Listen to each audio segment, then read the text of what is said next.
I'm supposed to come to this thing, I don't know what time I'm getting here now, I think, but the wait is from 3 to 8, but I don't know if I'll have time to come down. ¿Dónde que la van a poner? ¿En Ortiz? Pero tú ves llegando de allá bajísimo.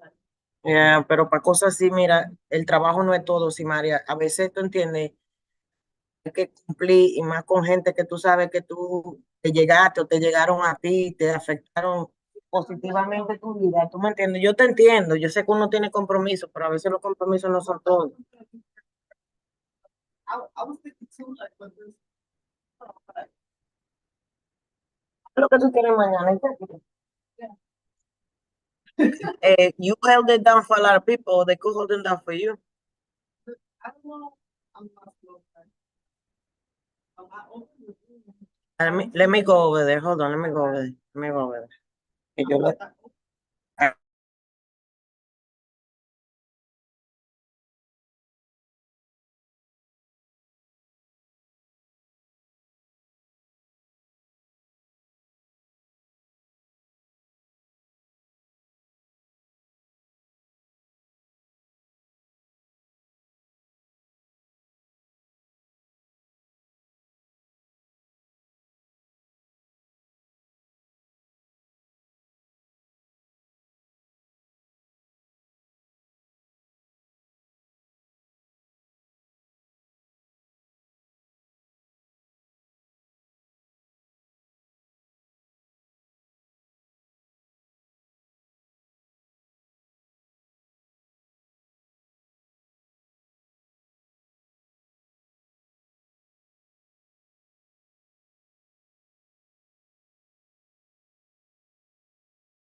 No, así que se lo pasan, eso, peleando.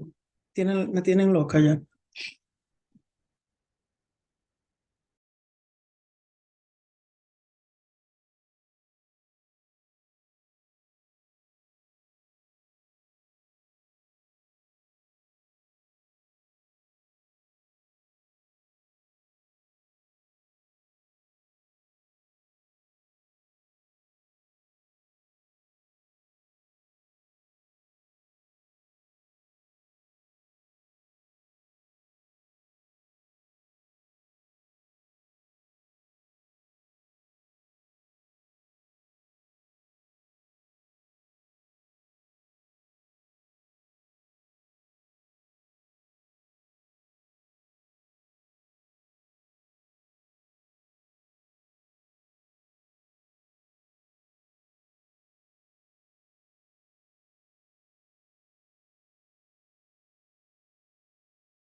Sorry about that.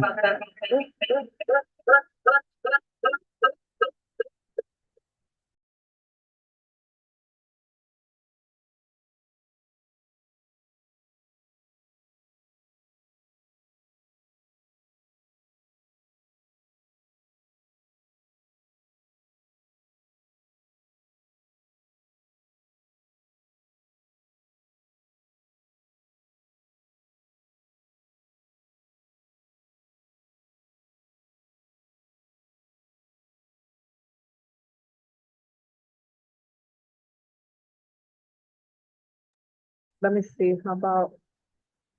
how's the audio, guys? Is it okay for you all on the Zoom? How you doing, Ria? Thank you, Ariel. Sorry, I didn't see your message, but thank you for How coming you on. doing? Happy Long time no holidays see to you. all of you. Ben, Busy. I got a 2-month-old, so they keep newborn Yeah. babies keep you busy and Yeah, tired. quite busy, my friend.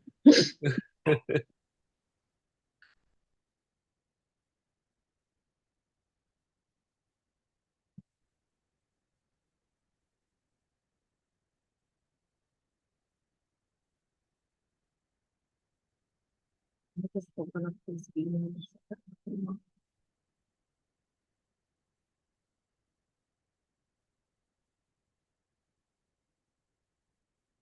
Bueno, no, ¿verdad?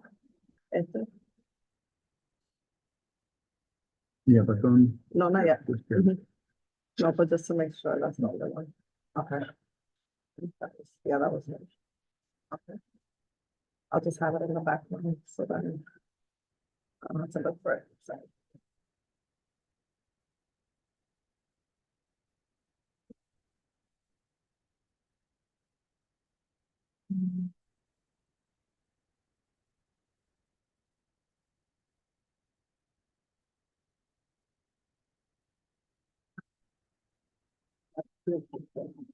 no, you're good. Worry about it.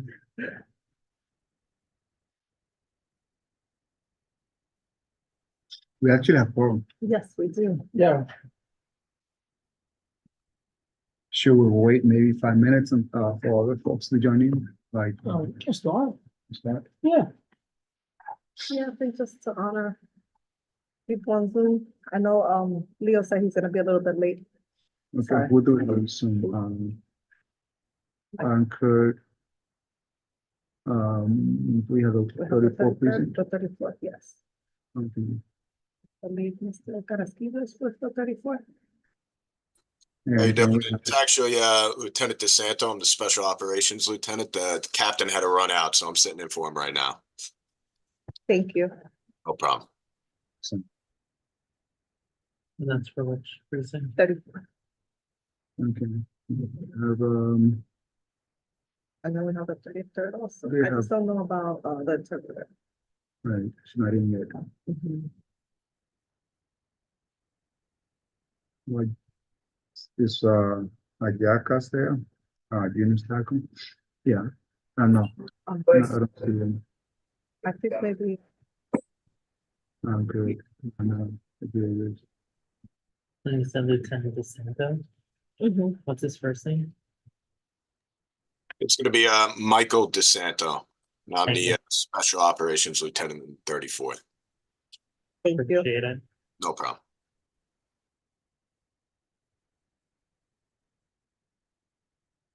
And do we have a 33rd? Yes, Rodriguez is there. Oh, yeah. Hey guys, Hi, Sergeant. Hi, Sergeant. how are you guys? Doing very well.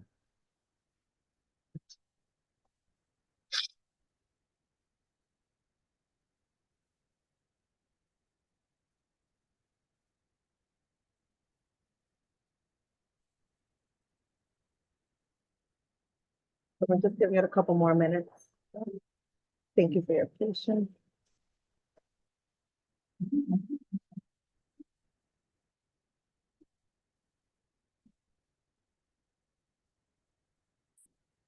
You guys signing, firmaron ya. Ya.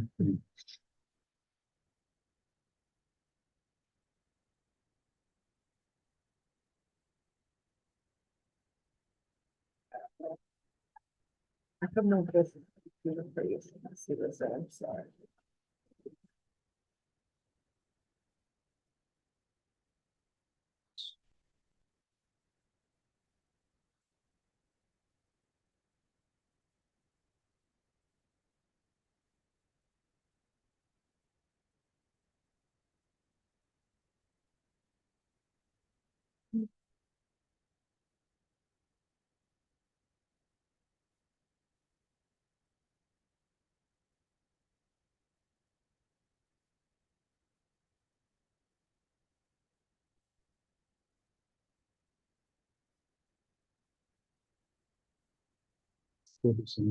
Any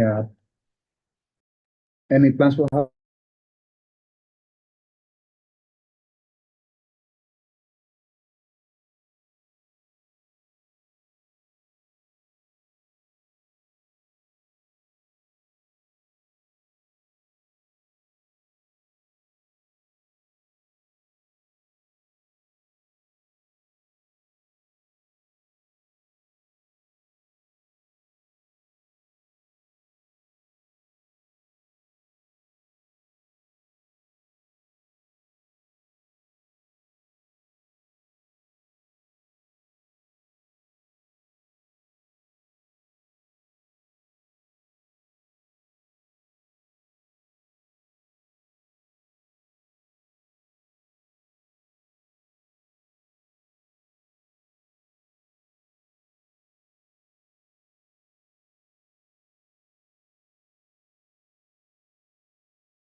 Mira, que tú vas ya, ya, So ya, ya. Okay. ¿Cómo tú vas? Thank you, everyone, for your patience. Yeah, go ahead.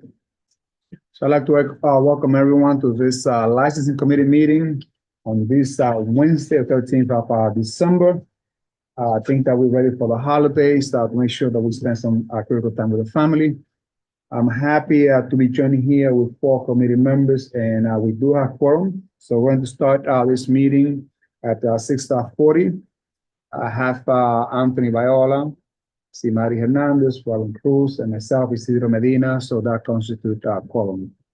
I'm happy to report that this past Monday, we had a meeting with the SLA Commissioner, Lily Fan.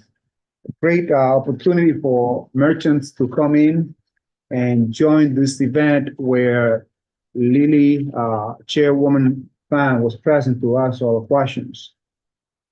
It's critical because, as most of you know, in previous years, we had no commissioners coming to our town, ever. I practically never met the previous commissioner. I only met the enforcement aspect of it, of the SLA, and very unfortunate circumstances.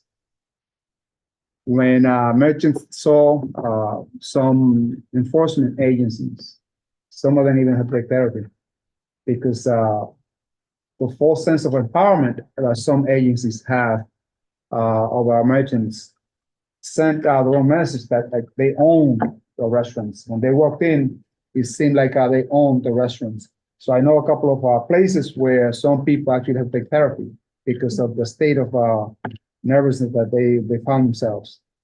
So Chairwoman Lily Fan was there, and she mentioned that this agency is not out there to just provide summonses to our merchants, but also to educate, and that is critical.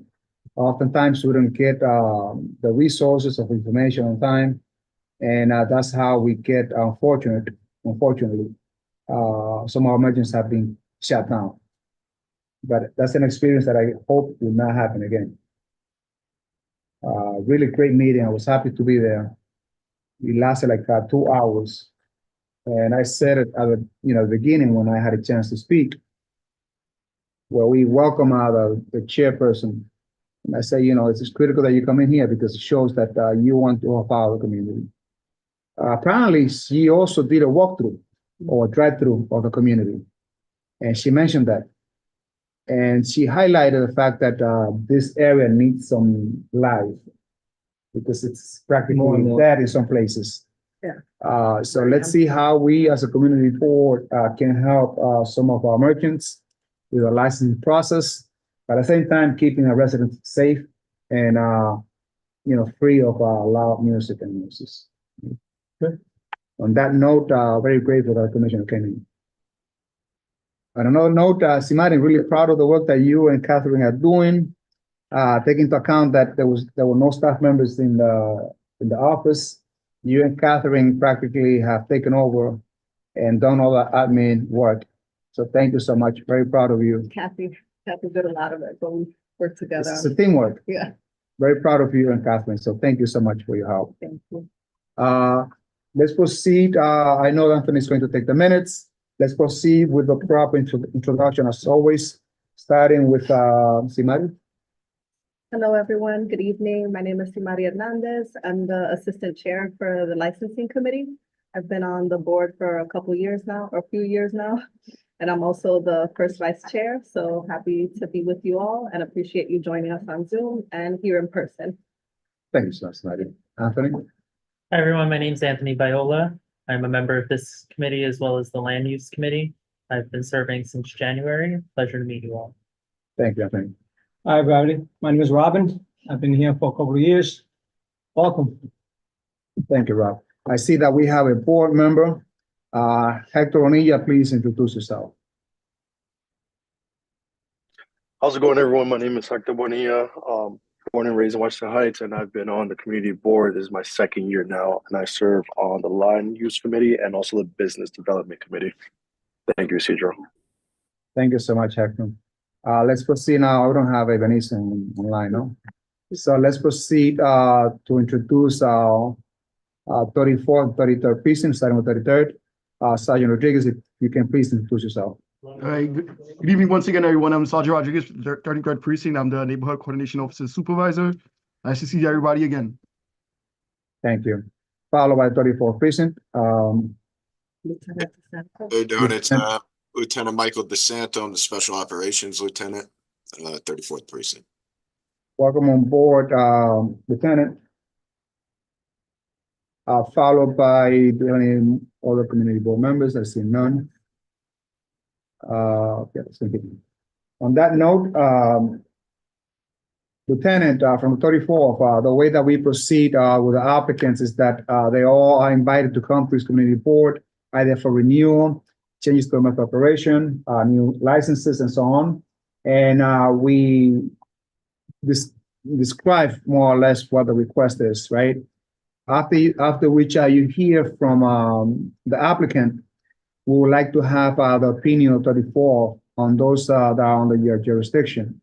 After which we would hear from the residents to see if there are any complaints. And once we hear the complaints, if there are any from the residents, the intel that you as from 34 will provide, and then we'll go into a session within the committee where we discuss the pros and cons, and then we'll go into vote, and that will be it for each applicant.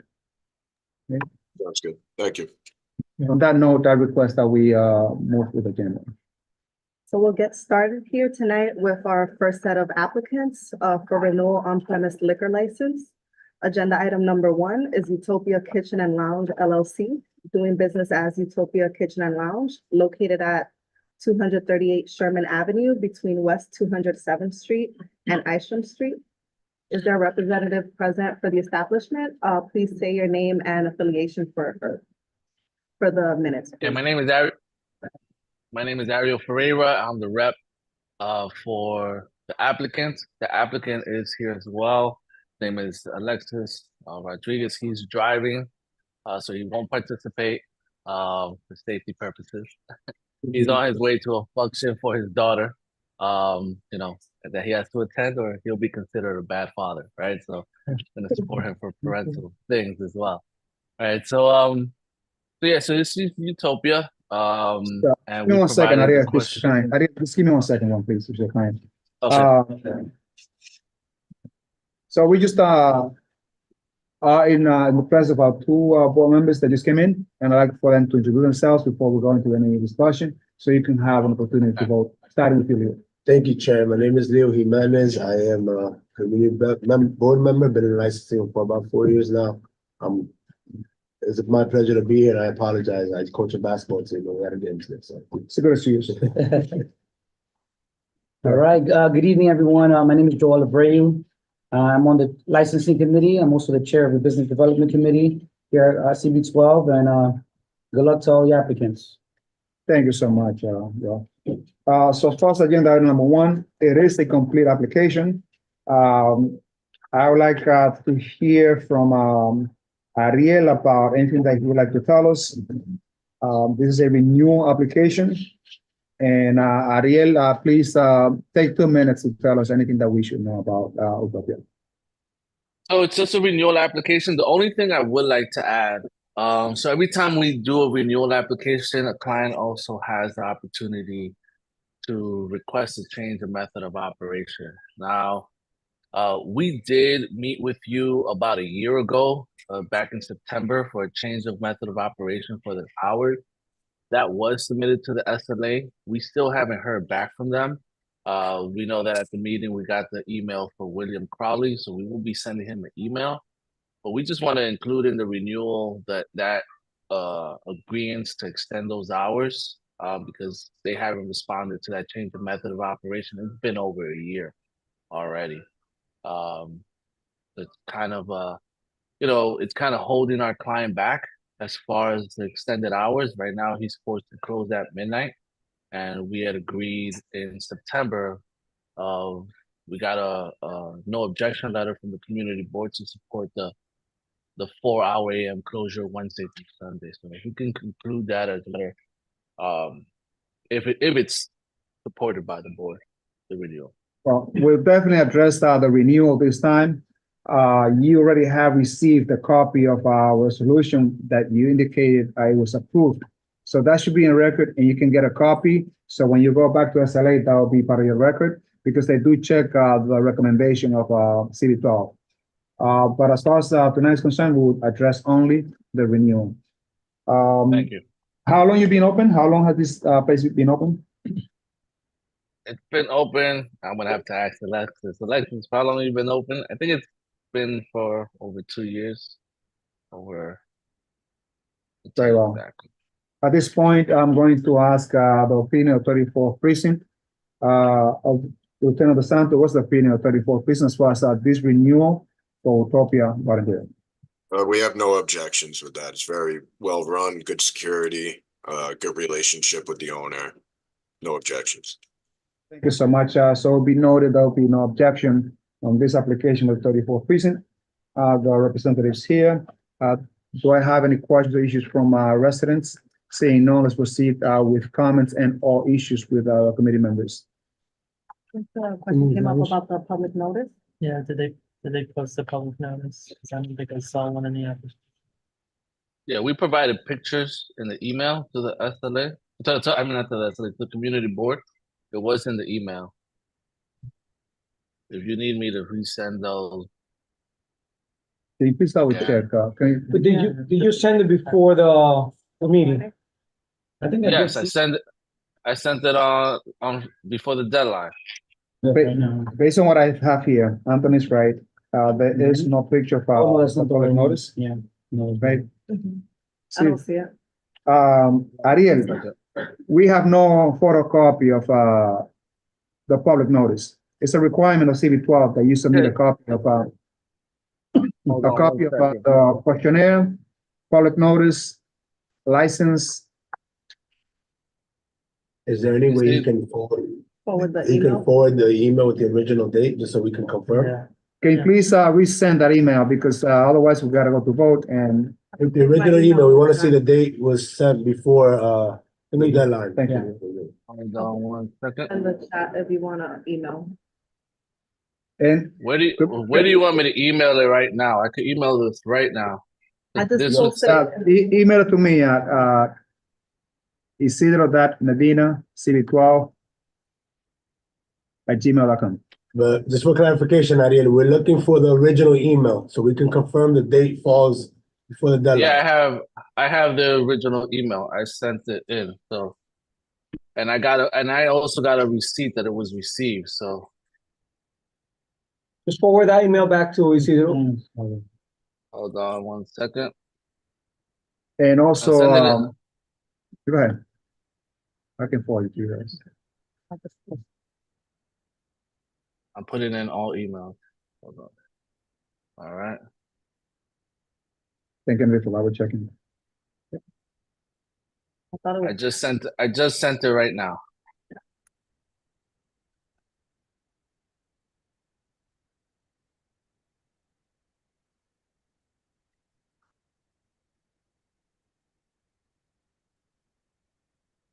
And I emailed it to cb12m@cb.nyc.gov. Okay, have Anthony double check this. it's Friday, Monday, the date. Is it in there? Yep, there it Okay, is. yeah. All right, they're good. Yeah. Thank you.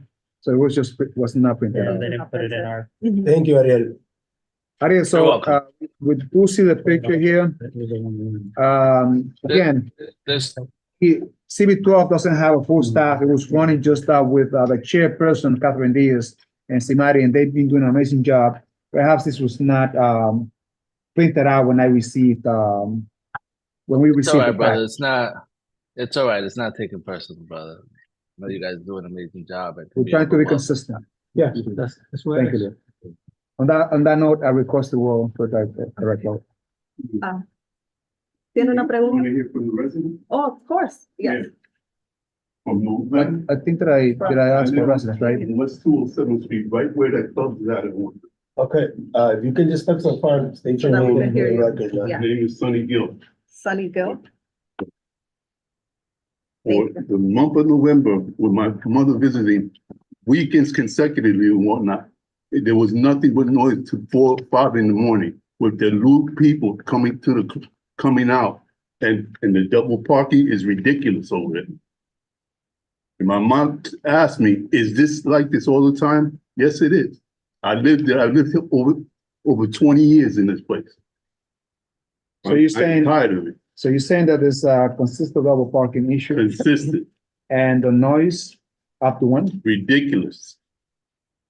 With the people coming out, being drunk all the time and everything, screaming, shouting with the valet parking. Let's be real. There's no valet parking. It's double parking. At 4 or 5 in the morning, when you're trying to get sleep after a 5-day work week, I do not want to hear that. And you're saying that you are listening to really loud noise, From the patrons coming out of the club to the alarm honking horns and people picking up taxis and everything like that, it is beyond control. I consistently call 311 and you can check the 311.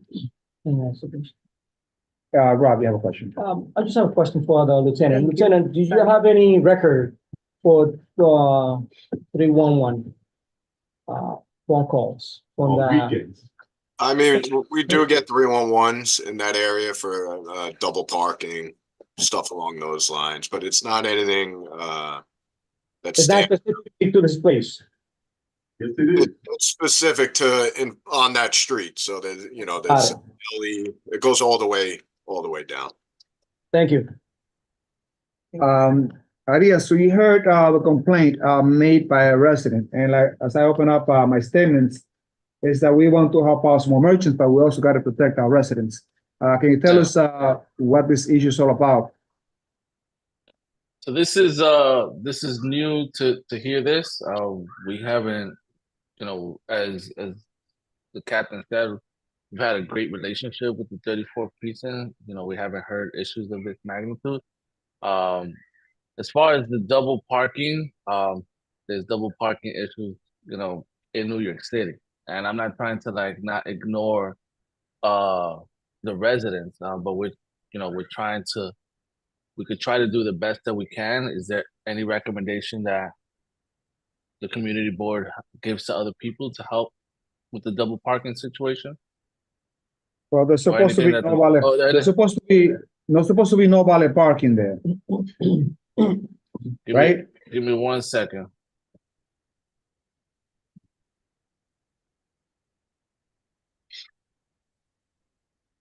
So Alexis, are you there?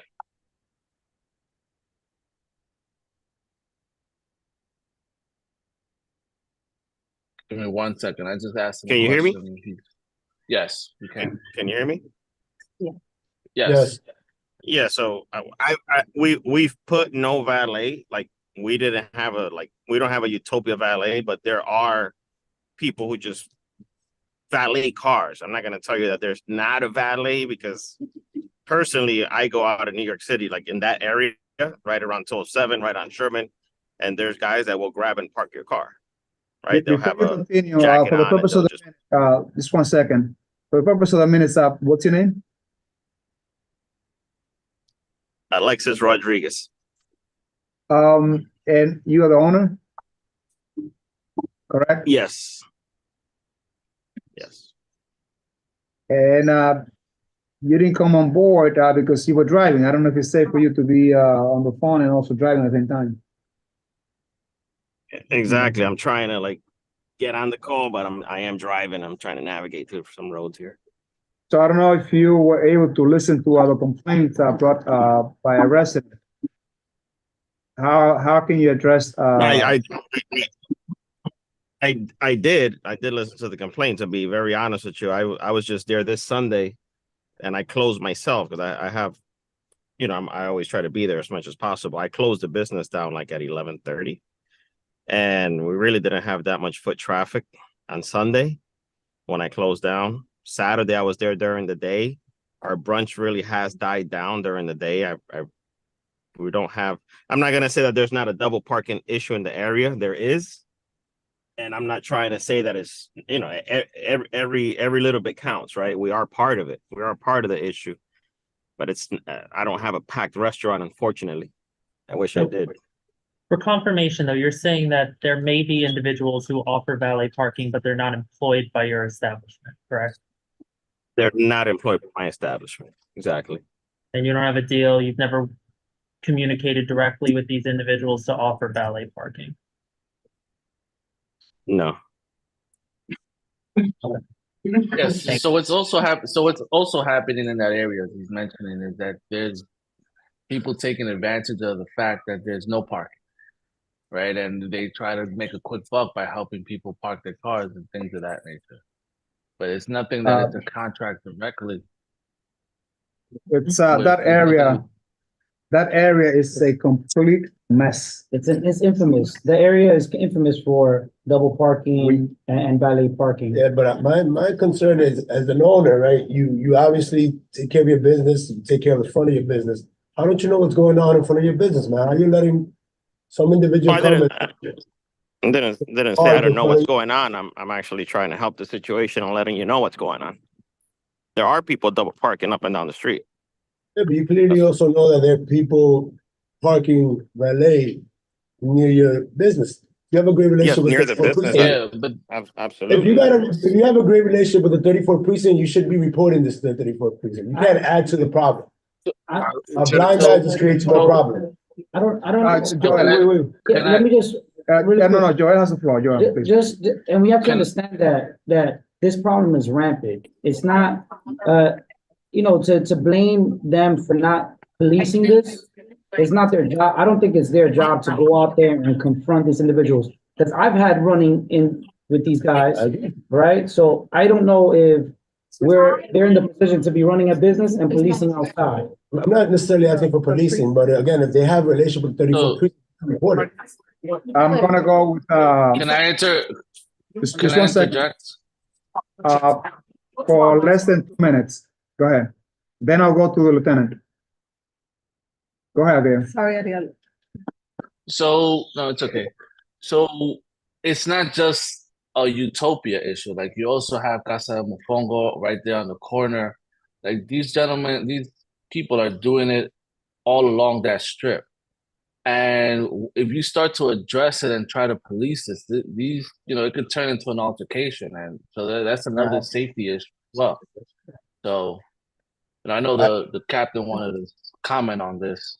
So before I go to the lieutenant, this is an area that needs to have enforcement. And I have been stuck in this area myself. My vehicle was practically locked where I couldn't go out with my vehicle. So this is a troll area. We as a board, we can come up with some recommendations to see how this problem can be mitigated. But before I will proceed, I would like to recognize the lieutenant. Lieutenant, you have the floor. I was just gonna say about the valet parking. So pretty much every club has some sort of separate valet in front of it. At first, we were gonna address it, but if we get rid of that valet, people are just gonna be parking all over the place. The valet adds almost an extra security to the club because we know where the people are leaving. They're not gonna walk 5 blocks down and maybe get robbed. And we have people watching the cars where if they are double parked, we can move those cars immediately and get those people out. So that's why, for our aspect, we haven't really went after the valet parking. Thank you so much, Lieutenant. I'll go back to you because in essence, the session for the residents, it's over, but I'll give you the courtesy for 2 minutes. Thank you. I'm not trying to say that things can't get done by day, but I've lived there 20 years, and anytime that's been allowed, nothing good comes from it. Basically, like I said, the people come out drunk, screaming and shouting. You can hear it. My mom came live with me for 2 weeks, and she told me, "Is this always like this?" For 2 weeks, she couldn't believe the amount of shouting and screaming from people that are drunk and walking around. And like I said, when they get in the cars, noisy mufflers, it lasts till 4 or 5 in the morning. People So let me interject here because I know that establishment. And I know there's a gap as you go in, that the music is actually in the back. So it's like a hall before you go into, Yeah, right before where the green are. it's a decent area, right? Mhm. And the the noise should stop at the very exit, right? Mhm. So I'm wondering where that noise is coming from. So what I'm recommending is, so there's, and this is, for the owner, as well for you, Ariel. The Office of Nightlife, right? And also we have the good neighbor sign. I hope there's a good neighbor sign there, which I think we have. We're gonna have a chat on that. Yeah. One, I recommend that Ariel, you, and the gentleman here exchange numbers, right? So if there's any of the other additional problems that you see, you go directly to them. Okay. Secondly, what I recommend is there's a program the Office of Nightlife has. It's called Mend NYC. I'm gonna send it to you, so you can send it on the chat. And I recommend that you guys mend this with this resident, and make sure that this resident, whenever he has an issue, he can come straight direct to the source. Because it seems that it's bothering him. And it's neither, Yes. like say on the record, we would never encourage any business owner or establishment to confront any individual.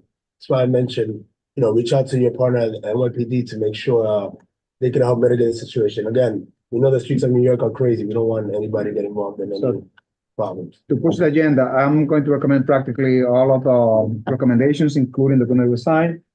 No double parking signs, 2. So Ariel, we are recommending, and again, if you have all the steps, feel free and bring it in. 3 steps. 1, the placement of a good neighbor sign. Second, 2 no double parking signs, not 1, 2. And that should be displayed on the sidewalk close to the place. So that patrons will be, I guess, told not to double park. And third, we need a phone number of someone, a management that is in place. So if the neighbors will have a problem, that they call someone in right away. And if this is not accomplished, then I'm going to have the residents come back and there'll be no second opportunity. I see that they have a sound limit. I'm assuming. They do have a sound limit. But we are requesting these 3 steps. Are you clear, Ariel, with the steps? Yes, we are. Thank you. On that note, I recommend that we go vote.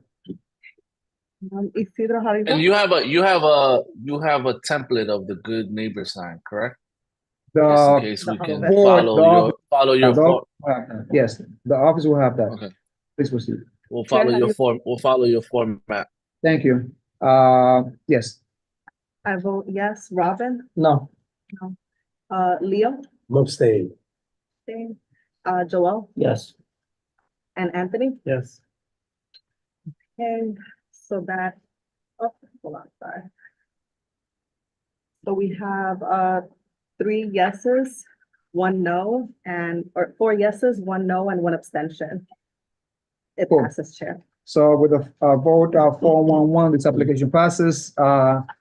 Alexis and Ariel, congratulations. Remember that you got 3 steps.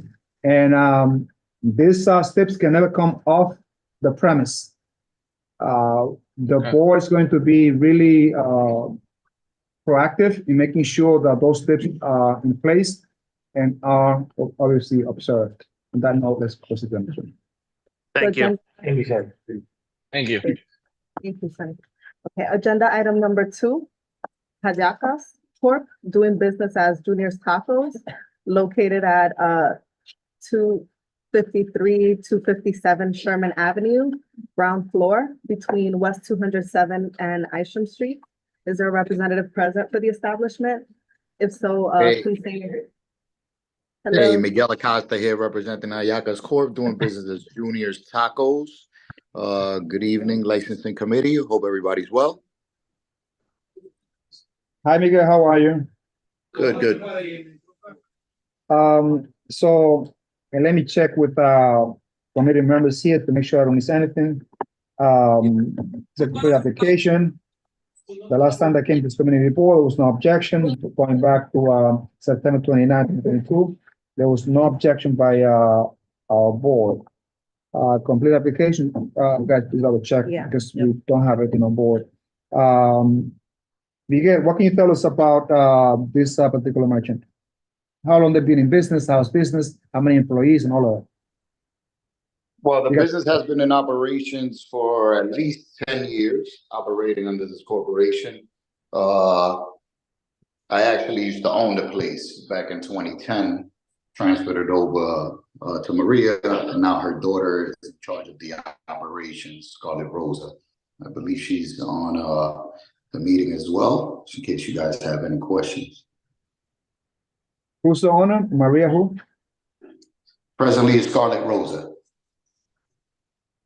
You get the name? Scarlett Rosa. Mhm. She present, she on? Is she on the meeting, Miguel?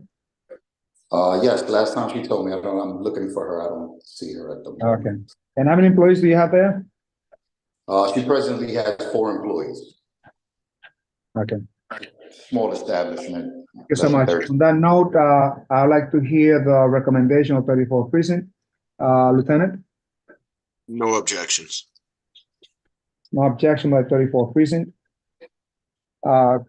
Residents?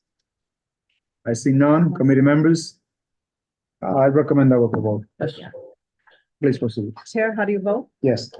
I vote yes. Robin, Yes. Leo, Yes. Joel, Yes. Anthony? Yes.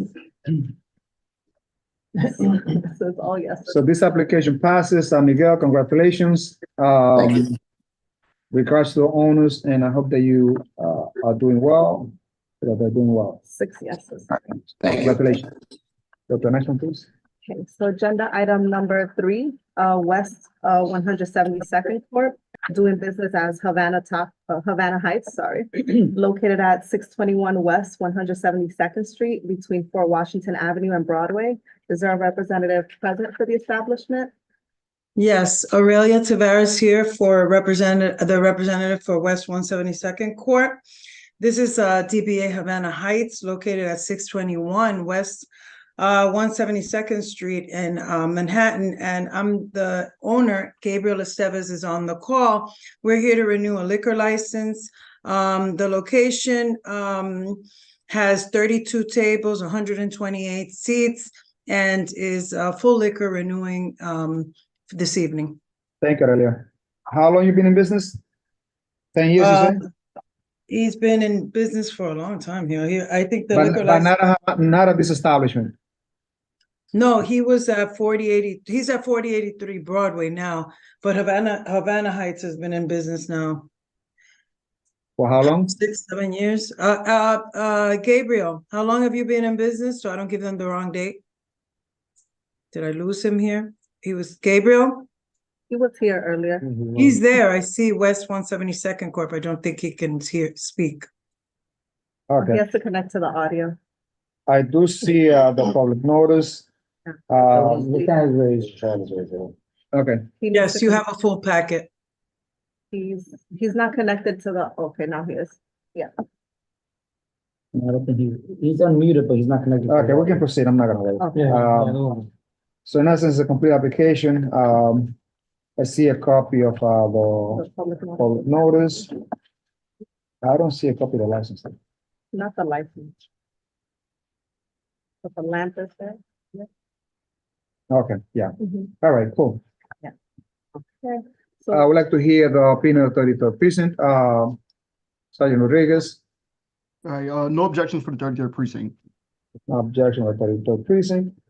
On that note, if there are no objections from the committee members, I'll have to No, go. it's a good establishment. It's a good establishment, yeah. They're very calm, decent food, very friendly staff. They do well. So I'll say that the committee members compliment the establishment, right? Yeah. Very well. Let's proceed to a vote, please. Chair, how do you vote? Yes. I vote yes. Robin, Yes.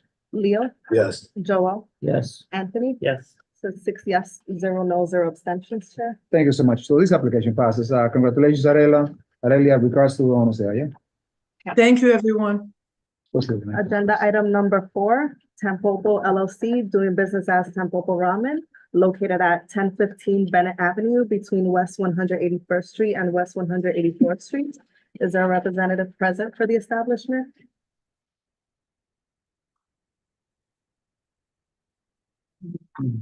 I will call it again. It's Tampopo LLC, doing business as Tampopo Ramen, located at 1015 Bennett Avenue between West 181st Street and West 184th Street. Is there a representative present for the establishment? Seeing none, this particular business is within my commercial corridor. I can't vote, but I can attest that this has been an exemplary Yeah, business. I agree with you. definitely, I agree. 100%. Food, yeah. Great food, Great customer very service. great customer service. I've been there several Small times. spot, very quick. It's the only ramen spot in our district. No, It's the no, only- no, two more. No, really? 187 has one. Yeah? Oh, yeah, same owner. Same order, yeah. Oh, it's the same owner? They opened the new. Oh, they opened a new Yeah, one. that's it. Good. But a great food nonetheless. Yeah. Yeah. I agree. So with all these compliments, I will point out what is for vote. For record, I cannot vote, because they're part of my bid. So in that So it's a case, conflict. I just have a question, because Yes. the packet didn't have their previous, board resolution. I don't know if Yes. that's necessarily required. Not but required, It would just be helpful for the minutes. This, I do have, I can get you a copy. Again, we are going through a transition with the board You want to hear? or from- special event. I'm sorry, Rob. You have- Okay. This thing is, this one is, on the jurisdiction 34. Yes, I want to hear from the. thank you, Rob. Thank you for bringing that up. No Lieutenant, objection. what is the opinion of the 34th precinct? No objections. Nice No area. objection by the 34th Thank you, precinct. Lieutenant. Thank you, Rob. And, any comment from the, residents? I don't see any on the Zoom. Yeah. Let's proceed, for a vote if, you guys, can Yeah. proceed. Chair, how do you vote? I can't vote because Oh. of conflict. This is part of my Washington Heights bid and I'm the executive director there. Okay, I vote yes. Robin? No? No.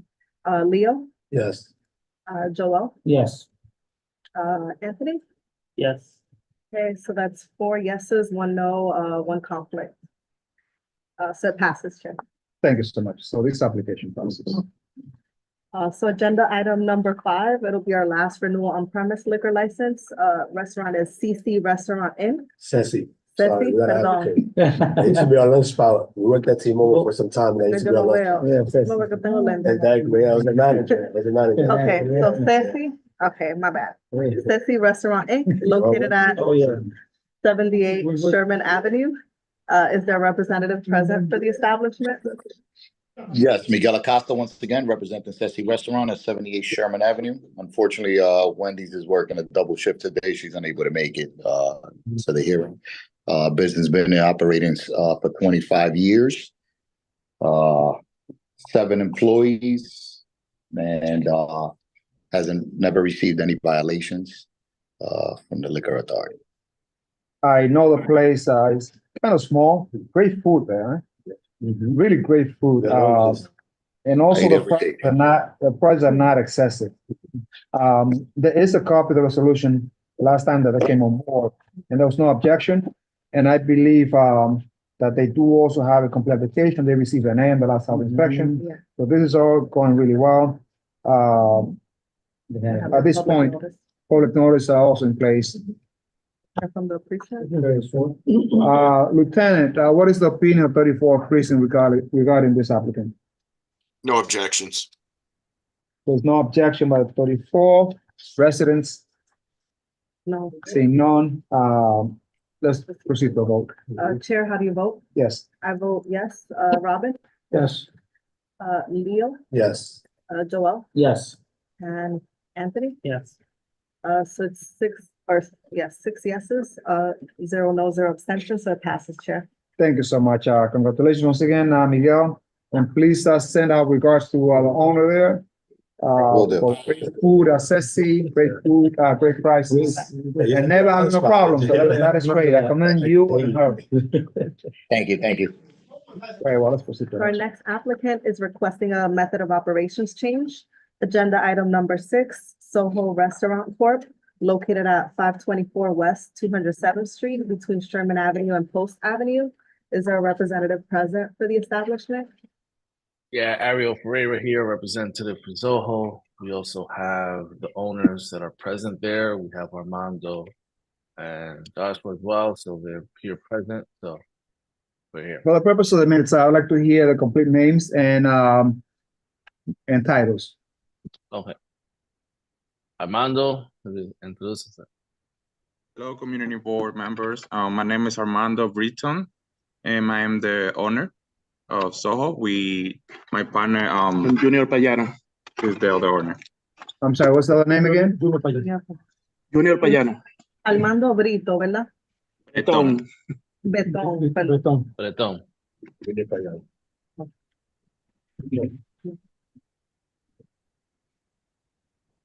Okay, sí. Thank you so much. So the request here is to do a change to a method of operations.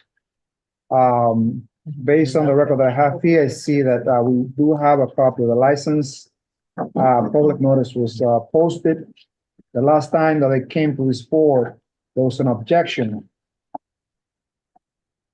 And that was, so it seems like the committee approved initially, because I see on the resolution that there were stipulations. We had 3 steps in place, and that was January 21st, 2022. What I suspect here is that they were required to submit to the board perhaps a copy of soundproofing, right? And they probably did not submit it on time, and that's why it was turned down at the general board meeting, which will always happen if they don't comply, right? I don't know if you were there at that time.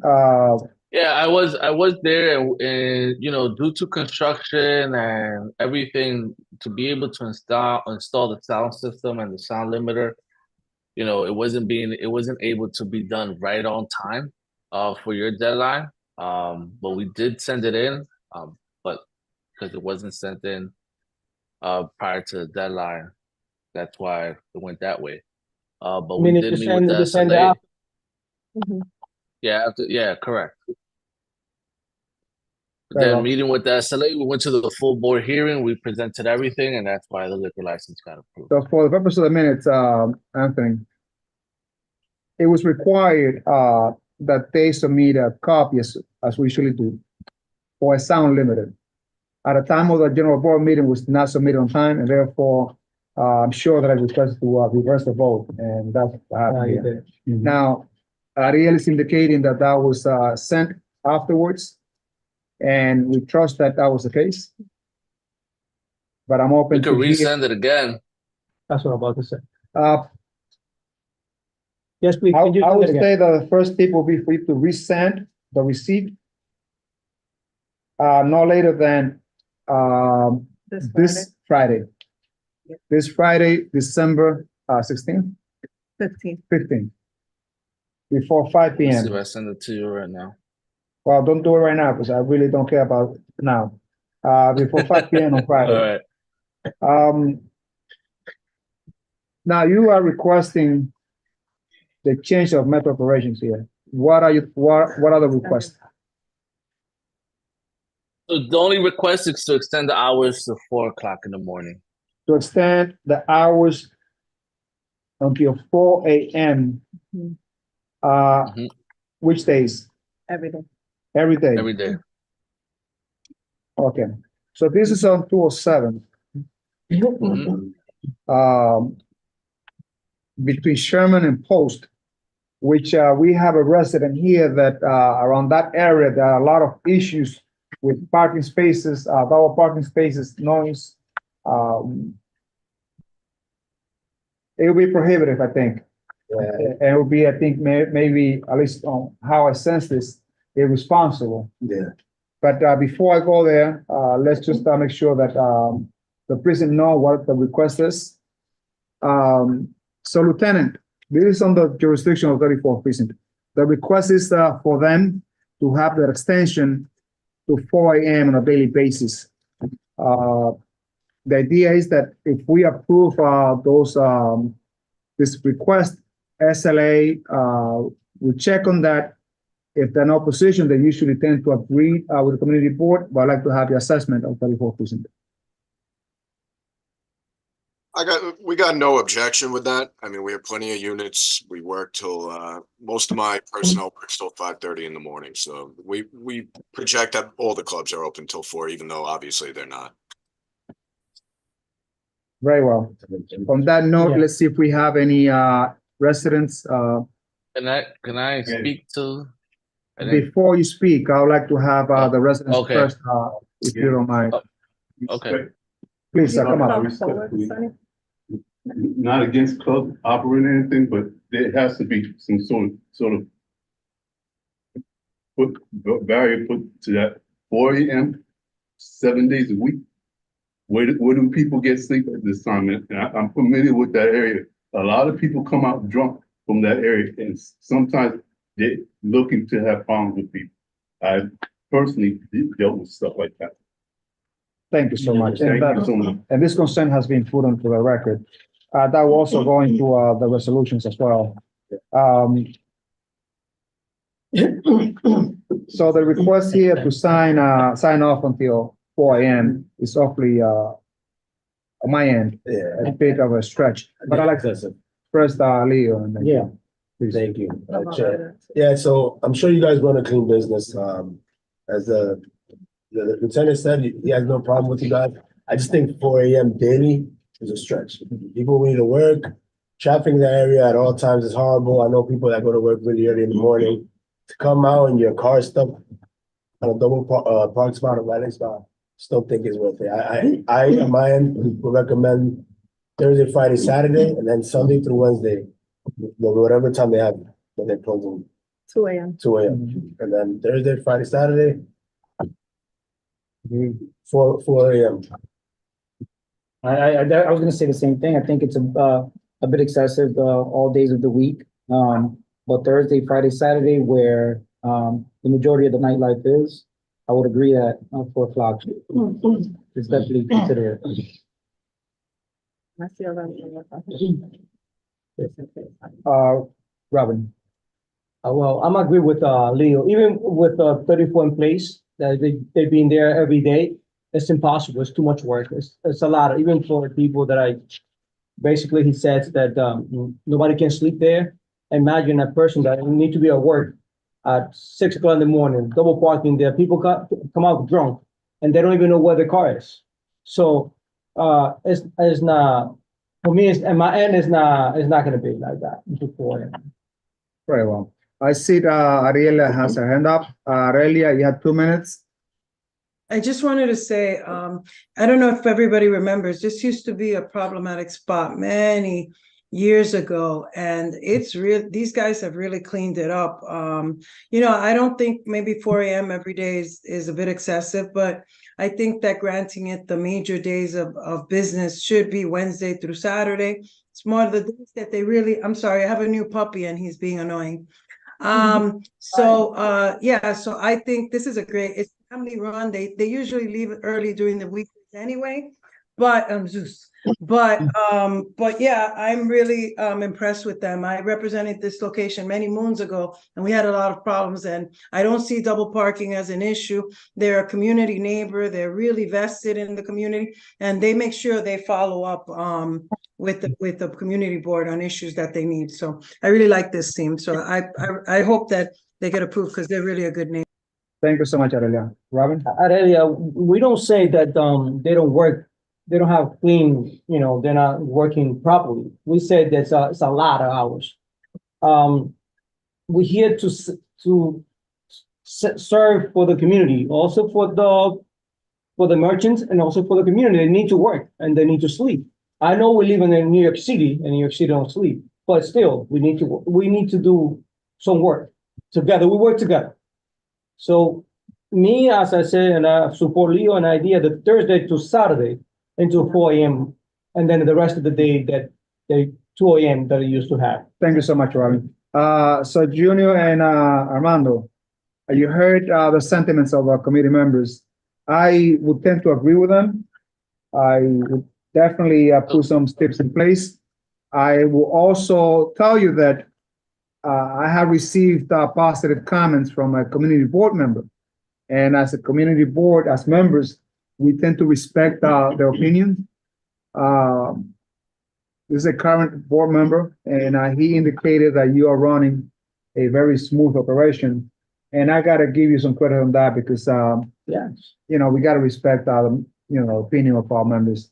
So again, it's not only what Aurelia stated, but also board members are very happy on how you're running this club. However, we must have a balance, right? And I believe that if we can strike a deal, as indicated, Thursdays to Saturdays until 4 a.m. and Sundays through Wednesday until 2 a.m., I think it's a fair balance, if I'm not mistaken. How do you feel about that? We're willing to work, but can I just respond to a lot of the things that were mentioned? First of all, the reason why, so there was a lot of things to respond to in 2 minutes, but number one is the reason why for the 4 a.m. is not necessarily that they're going to be open 4 a.m. across the board, but it's just to have the opportunity, because even like, for example, they just experienced this on Halloween. On Halloween, they had to close at 2 o'clock in the morning because it landed on Monday, and that's what the restriction is from their license. In comparison to other establishments that were able to be open till 4 o'clock. So a lot of what tends to happen in this establishment, since they're running a tight ship, since they're running a nice business, even though they're running a nice business, people tend to leave early because they prefer to go to other places and they stay there, they stay open longer. So this is penalizing the business, even though they're running instead of penalizing them because of the 4 a.m. belief, which I understand and I'm present to it. At the same time, they've been great business owners and running a tight ship, and they're being hurt on the business end and income-wise to be able to open this location, to be able to open that late. The second thing, as far as parking goes, they do have an agreement with a nearby garage where they pick up the cars and then they take it to the garage and then they bring them back. So they can help to alleviate any of the double parking in the area. And as well, the resident that came up was the same resident that spoke about Utopia. So I'm not understanding if he lives in front of Utopia or if he lives in front of Zoho. So I'm not. He lives in front of Utopia, but it's within the same area. It's 100 feet, maybe 150 feet. No, not 100 feet. Definitely not 100 feet. It's within a block. Within a block. 200 feet at all. Within a block. Within a block. So, Ariel, so what we can do, Ariel, with the business owner is like go straight out with 3 o'clock in the morning, 7 days a week if you want to. Go where? 3 o'clock in the morning, 7 days a week. I'm talking about myself. I don't know about the rest of my colleagues, but as I can bring it to the table until 3 o'clock in the morning. So the original recommendation, which were the days? I think your name is Leo. The recommendation was Thursdays through Saturdays until 4 a.m. Sundays through Wednesdays until 2 a.m. Now the committee hasn't agreed on the request. Right now, right now our hours of operation are Monday through Wednesday from 3 p.m. to 2 a.m. and Thursday to Sunday from Thursday to Saturday, 3 p.m. to 3 a.m. and Sunday from 12 p.m. to 3 a.m. We're literally pretty much asking for another hour, 45 minutes on those days. Thank you. Ariel, I know you mentioned Halloween as one of your, I guess, outliers. But keep in mind that, major holidays aren't always going to land on a weekend, on a weekday, right? We're giving you the opportunity to work up to 4 a.m. from Thursday to Sunday. To Saturday. To Saturday, excuse me. And I think that's generous, especially seeing that in reality is the money-making days throughout the week for an establishment like this. So I know that you want to squeeze out maybe, a holiday or two that lands on a Monday, which I understand, but I think it's generous if we are doing, maybe we can do Thursday through Sunday and give them Sunday till 4. I don't know. I have Sunday. Next day. Okay, Sunday, okay. And they open to 3, so 1 extra hour, 1 hour. It's not gonna be different. Okay. They should be getting people out. So let us know if you oppose to the recommendation, yes or no. So I'm gonna push the envelope just to ask one question. Can we do 3 o'clock Monday through Wednesday? The request and the committee seems to be very determined. Just like we advocate for you. I'm just asking the question. Yeah, talking about time. just like we advocate for you guys, we also want to make sure we do by the people living in that area. So it's going to stick. The owner wants to say something. Let's go vote. I see that. No. The owner- we have 2 Hold minutes. on, the owner wants to speak. So yeah, so Yes. the owner confirms that he agrees with that, but he could speak to it. If you want. Yeah, go ahead. Yeah, so I agree to have the hour Thursday through Sunday until 4.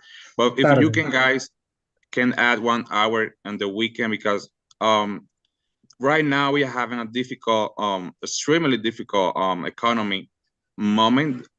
So we are looking to have at least 1 hour to make a little bit more of money, because if you go outside at 12 a.m., 12:30, you're gonna see all the restaurant empty right now because there's no money. So I'm closing at 1.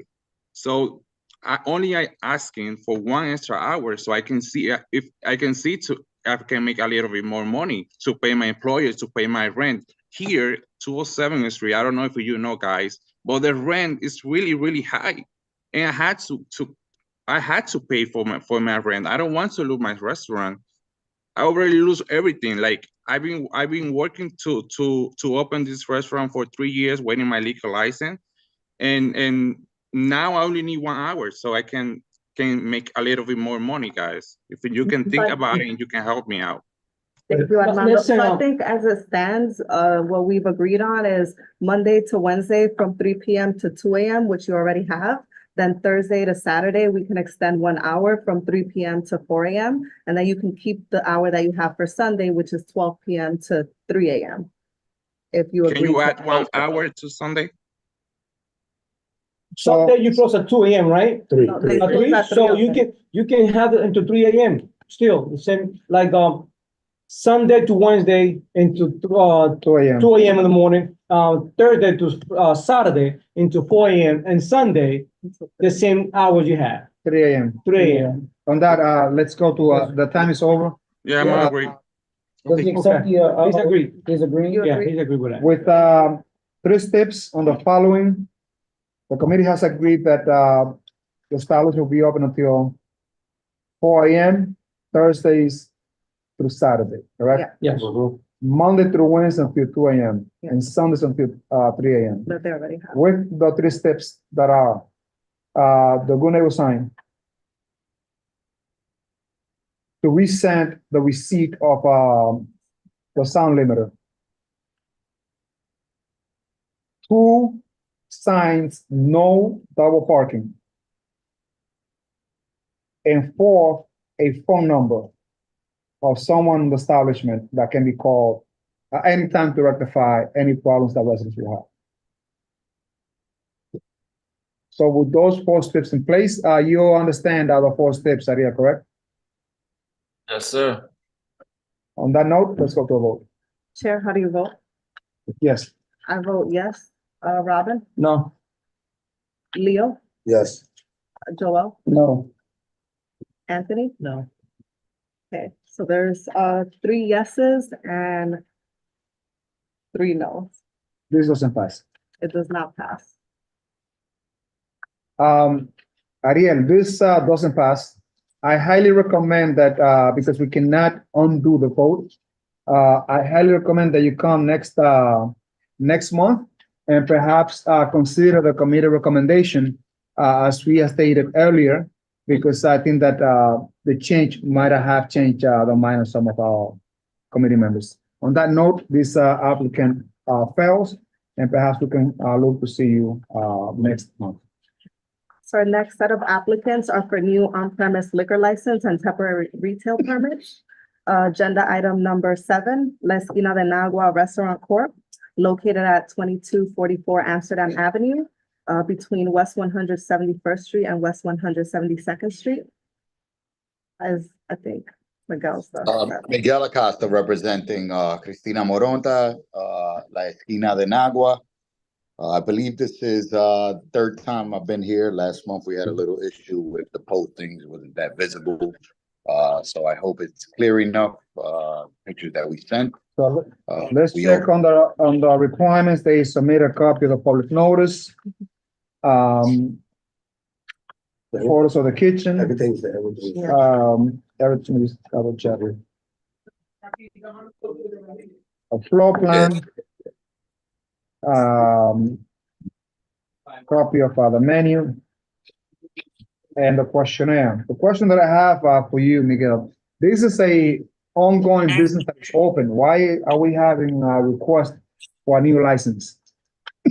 Well, the previous owner, he's been trying to transfer the license to Ms. Moronta for a few months now.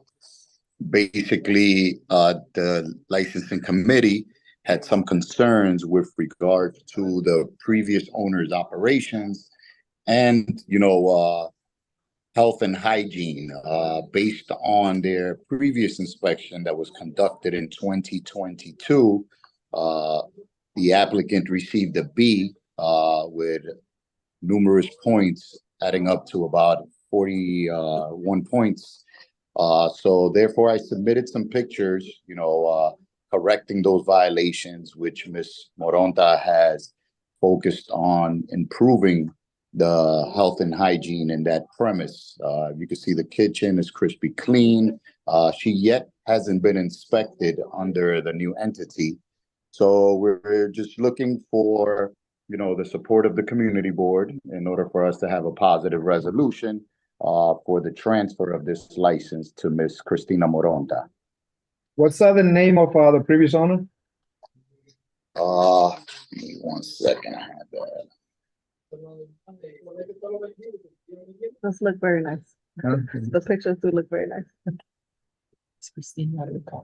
While you look out for that, is the new owner? I believe it's Carlos Duarte. Yeah, Carlos Duarte. Yeah. And the current owner, is she present? I believe so. Cristina, ¿está usted presente? I was trying to see if she's on the attendee list. There's a phone number there, but I'm not sure if that's her. I could promote her. Miguel, there's a phone number that ends in 4478. Would that be her number? Give me 1 second.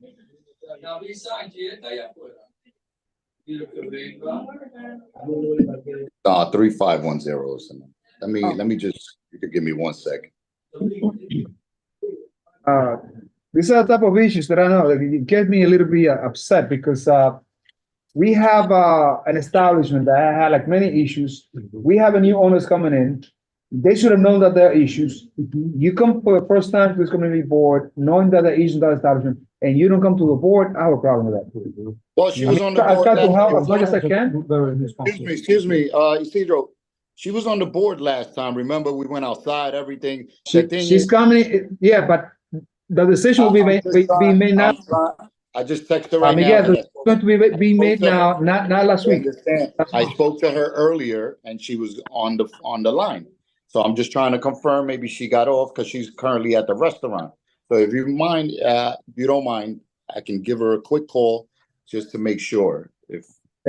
But again, Miguel, I know you do your job well, but please understand that I cannot waste the committee's time on people that should have taken care of their job. Their job is to come to the meetings so that committee members can have direct questions to her, and we cannot be waiting or wasting time for them. Again, place the call, but that's not, I don't like that. No, and I truly understand, and I understand your concern.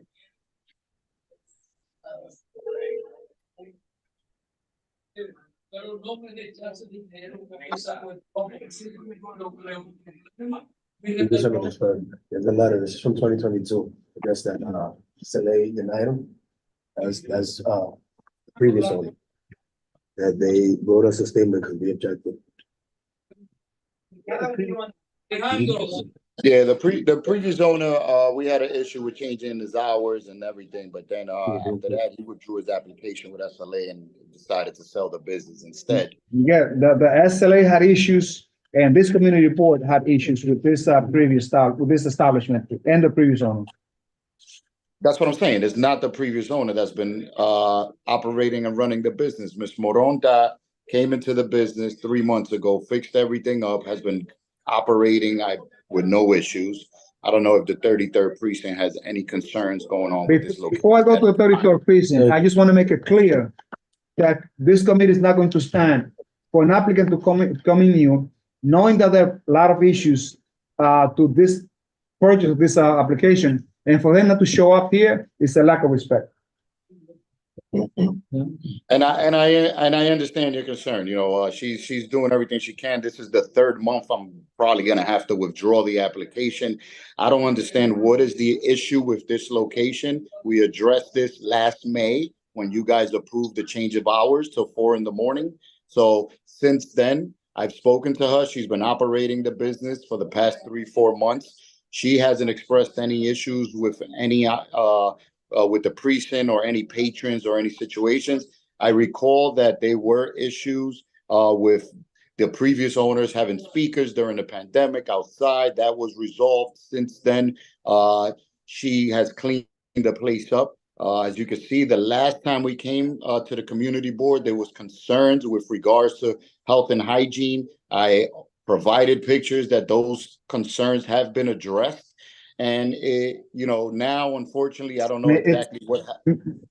Miguel, it's not about the hygiene of establishment. It's not all about that. We know very well from a historical perspective, I know very well that this establishment has had no complaint. The prison has been in constant opposition for some time because of the amount of complaints that were placed with the previous ownership. I know, and I understand that, but those complaints were they were resolved back in May of 2022. We're talking about a year and a half. You guys approved approved the location. So you mean to tell me that this owner came in, and as a committee, we don't have the right to question what we need to ask? And if that is the case, I never said that. I never said that, Isidro. What I'm saying is that 3 months ago, we showed up at the community board. She wasn't present. You requested for her to be present. Last month she was present. You couldn't see the postings on the sign. She walked outside, video recorded it while on FaceTime. You said you still couldn't see it. I withdrew it. Now today we provide pictures of all the concerns. Everything is there. And now she's probably unable to be present because she's working. But I spoke to her earlier today just to confirm that she was going to be present, and she confirmed. I'm calling her now. She's not picking up the phone. She's the owner operator. These restaurants have a busy flow at certain times. At this point in time, it's peak time after work. She's probably busy. And I understand your concerns with the history, but that was addressed already a year and a half ago. Aside from that, I've addressed the problems with the health department. Aside from that, there hasn't been any problems with this locations in the past 3 or 4 months. I don't know how many times I will have to say that I myself, and I see based on my committee members, they have questions and issues. And I'm not going to proceed with these issues anymore. I'm going to close the case. If it's up to you if you're going to withdraw, or if not, the committee is going to go to a vote. I think the point here, Miguel, just really briefly, is that we want to ask the questions directly to the owner operator. I know you've done a great job representing them, but I think if she's able to be present, that's kind of what we're looking for. Got it. All right, I'll withdraw the application. I'll see you guys next month. I'll make sure that she's there. At 100. This application has been withdrawn. And please, Miguel, ask her to be present. Yeah, she'll be present physically over there. Thank you. That will help. That will much better. Thank you so much. All right. Have a good night. Let's proceed. So we'll move to agenda item number 8, Isla Bonita NYC Corp., located at 3950 10th Avenue between West 211th Street and West 212th Street. Is there a representative present for the establishment? Good evening, Aurelia Tavares for Isla Bonita. I have the owner on the line waiting for Robert Soriano Acosta. This is a location located at 3950 10th Avenue in Manhattan. We're asking for a full liquor license. This location has 74 seats, 6 employees, 6 tables, and don't go over the questionnaire. That's my part.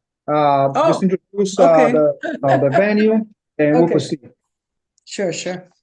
Okay, so do you want me to go over the venue? I'll take care of that. Okay, great. Based on the facts that are here, they did post a public notice. I see a floor plan. I see the place is rather small. I kind of know that area, but I don't know if it's accessible. I can ask you that question later on. That's where the old Made in Mexico. The all made in Mexico. Mhm. So we have 1111, right? Yes. Then a couple of stores there, and then we have made in Mexico, right? Yeah, it's always like a corner. it's there's a retail space right between. Right? Yeah, right between Yeah. the meter. After it's the new hotel, not hotel, Shelter. the shelter that they're gonna build. Yeah. All right, so floor plan has been submitted, a menu has been submitted, and the questionnaire has been submitted. This is a establishment that is, will have 74 as a capacity, they will have 6 employees. No tables or chairs on the outside, but inside, they will have 6 tables and 20 seats and 4 bar stools. The hours of operation that they're requesting, 4 a.m. on a daily basis, 8 a.m. to 4 a.m. These are really interesting hours. Monday. The method of operation will be DJ, recorded music, karaoke, live music. They have indicated they're going to install a sound limiter and that the space has been properly soundproofed. On that note, Lieutenant from 34th Precinct, this is a request for a new full liquor license. You heard the details, but if you do have any questions, please feel free and ask the questions, but we would like to know the opinion of 34th Precinct. No objections. No. Real quick, Chair, I'm sorry. Aurelia, is the owner actually there with you or on the call? Yes, he's on the line. Okay. Please introduce them with full names. His name is Roberto Soriano Acosta. Roberto, I don't know, maybe you go to know him from the neighborhood. He was the he actually did maintenance at Morelia Mexican restaurant and worked as a supervisor at 1111 Restaurant and Lounge. He knows that area quite well because of the Okay, size thank of the you, location. thank you, Aurelia. Thank you. Oh, So, quick okay. question. There is something that caught my attention. So on Sunday, what are the hours of operation?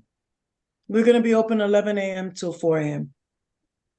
Because it was not posted on the questionnaire. Yeah. I'm sorry, So- I can And ask. it's AM to 4 a.m., correct? Yeah, yes. Okay.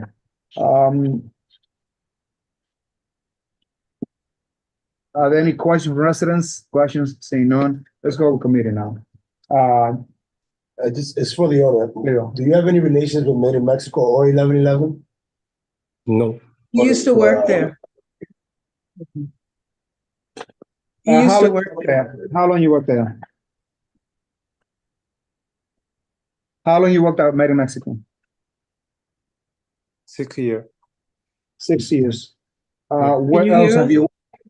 Where else, Roberto, have you worked in reference to the restaurant industry?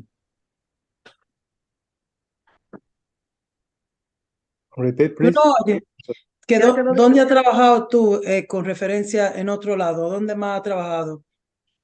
In Playroom, 1111. For how long you worked at 1111? In 2 years. Who's, okay.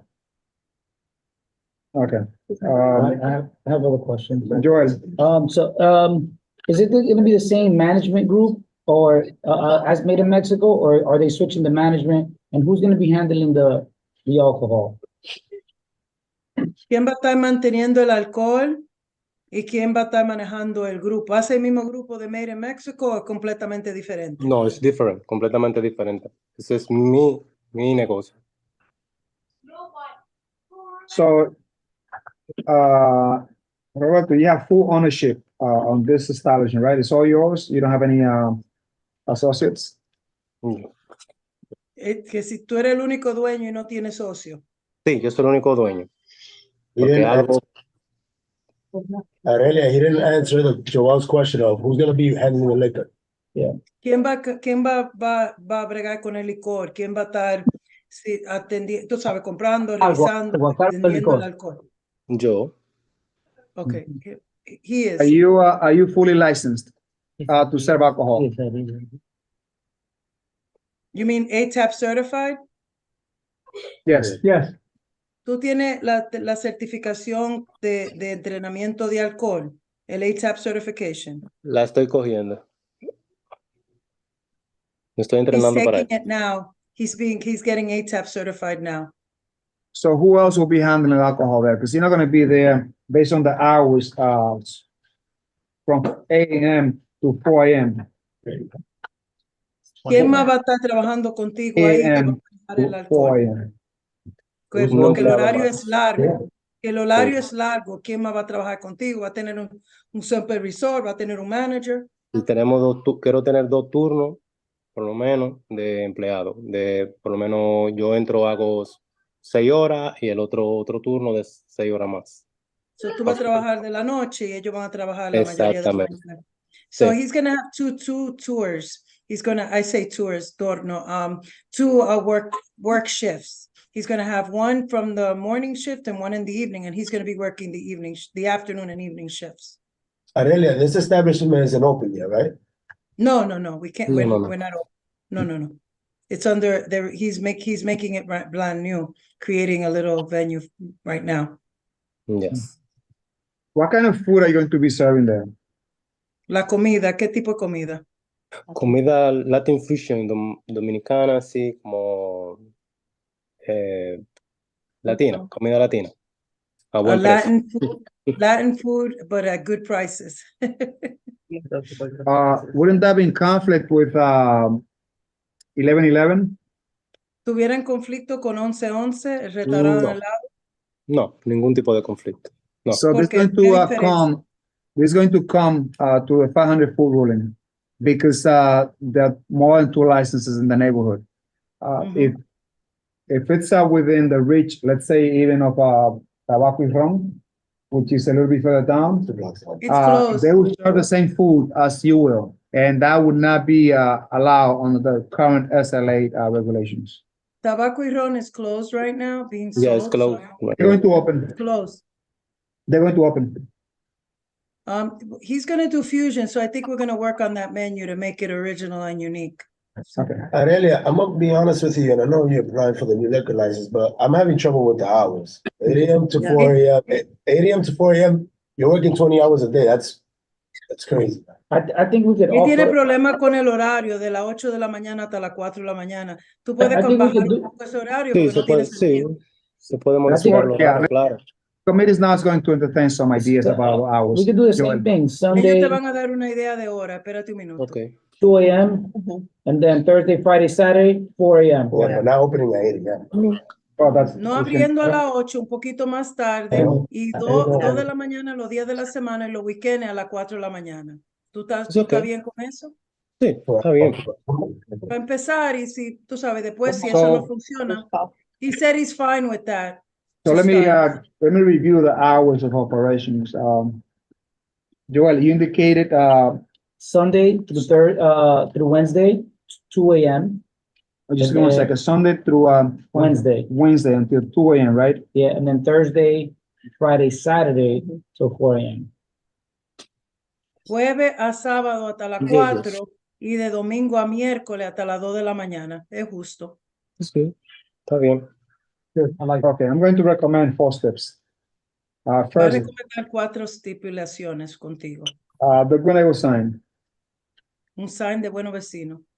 Okay. Second, no double parking sign, and that has to be displayed or placed on the sidewalk. Especially in that area, there's construction going on. Yeah. That's crazy. Y que nadie se esté no. parqueando doble y tiene que poner un sign en la ventana y en la entrada que no quiere que nadie se debe doble parqueado y lo tiene que enforzar. A phone number of someone in charge in case there are problems with the residents that they can call and rectify the problem right then and there. El teléfono de una persona encargada para cuando haga un problema y se pueda rectificar ese problema inmediatamente. Ok, En la perfecto. ventana tiene que haber un teléfono accesible. And proof of purchase of a sound limiter to be submitted to a community board no later than Friday, December 16th by 5 p.m. El viernes, diciembre 16, antes del No, viernes, diciembre 15. 15. Antes del viernes 15, discúlpame, tiene que someter prueba de que compraste un minimador del escándalo. Se llama un sound limiter que se pone en la máquina que mantiene el volumen a ciertos niveles ambientales. ¿Ok? Okay. Aurelia, remember, Señor. tell him that if he don't submit those, does receive even though it's the passion here, within the general meeting will turn it down. Just tell Si him. no somete ese recibo antes del viernes, que nada más tiene 2 días, te van a negar en la junta comunal, la más grande. Aquí pasa, pero en la junta te niegan la licencia. Okay? Aurelia, I'm sorry, I have a recommendation too. I don't know what you've heard, I don't remember hearing from the 34th precinct, but the reality is that area used to be very problematic. When Made in Mexico was here, there was a lot of fights. Some kid died of hookah or something in there. There's a lot of things going on. Please have him reach out to the lieutenant on 34th precinct, build a good relation. They're gonna need him. Good point. Quiere que llame y otra estipulación es que tiene que comunicarte y estar en constante. No, es It's a recommendation, not a stipulation. Es una recomendación que esté en comunicación con el precinto 34 porque ese sitio era problemático antes. Alguien fumó juca y se enfermó y ese tipo, y no queremos ese tipo de problema. And most recently, a young lady died, rest in peace, right there near Made in Mexico. I don't know if it was a result of the nearby places, but they did find alcohol in the drivers. And so this place, this area, 1111, you know, we're from Washington Heights. We understand that, you know, this place is extremely problematic, and we want you to thrive in your new business. So create good relationships, just like Leo said. Este sitio ha sido problemático y ellos quieren que tú hagas bien en tu local, pero decimos recientemente había una muchacha que se murió ahí. Yo creo, una pregunta para darle más aseguramiento. Tenemos seguridad ahí, ¿verdad? ¿Vamos a tener seguridad los weekends? Yes. Yes, he's gonna have security. Thank you. Sí, Mari. Thank you. Lo último que le quería decir es para la estipulación del sonido o de la máquina del sonido del limitador, es nada más prueba que lo compró, como el recibo. No lo tiene que instalar de una vez. Él prueba el recibo antes del viernes a las 5. Eso es lo único que quería hacer. Before we proceed to a vote, I'd like to introduce our new committee member who just came in some minutes ago. And before he votes, it would be good to welcome you, Carl. Thank you. My name is Carl Unabu, committee member. Sorry to be late, but happy to be here. And also before we go to a vote, I might not be able to go to a general board meeting, so I'm gonna ask you to see if you can introduce, please. And also committee members, please chime in when she introduces, because there'll be questions that sometimes I don't have the answer to. So please feel free and help out. Got your back. Thank you. Thank you so much. Okay. Let's proceed to a vote. Chair, how do you vote? Yes. I vote yes. Robin? No. Leo? I'm gonna give you the opportunity, yes, ma'am. Joel? Yes. Carl? Abstain. Abstain. And Anthony? Yes. So I have 5 yeses, 1 no, 1 abstention. This passes, Chair. Thank you so much. Sorry. Again, for the owner, Señor Soriano, pasado. contáctate con el precinto 34.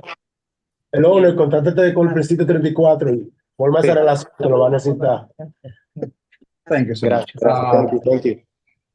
Congratulations. Let's move to next. So agenda item number 9 was withdrawn prior to the meeting. We'll move on to agenda item number 10. There's 4 Ds in here. 3DDDD. I don't know how to say it. Inc.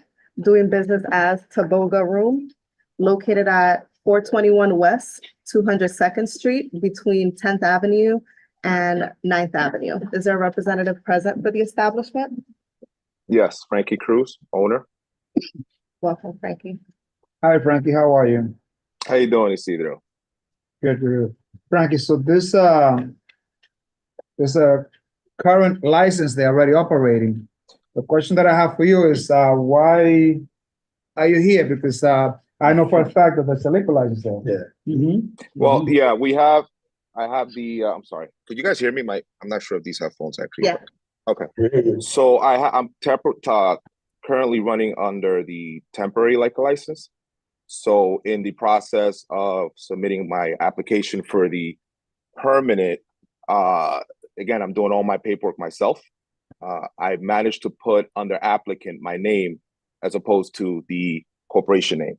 So in changing that to the corporation name, it was advised that I do notify the community board of that change. There were also, I also mentioned, since also I did my own diagrams, there was a change done on the diagram for a section of the attic that we have.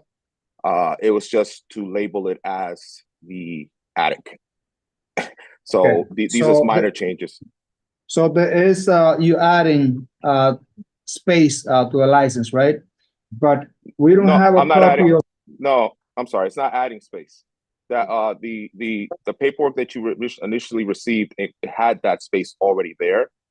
It was just the labeling of that space, which is a office. I'm sorry, did I say attic? It was changed to office. It was attic before, and it was changed to office.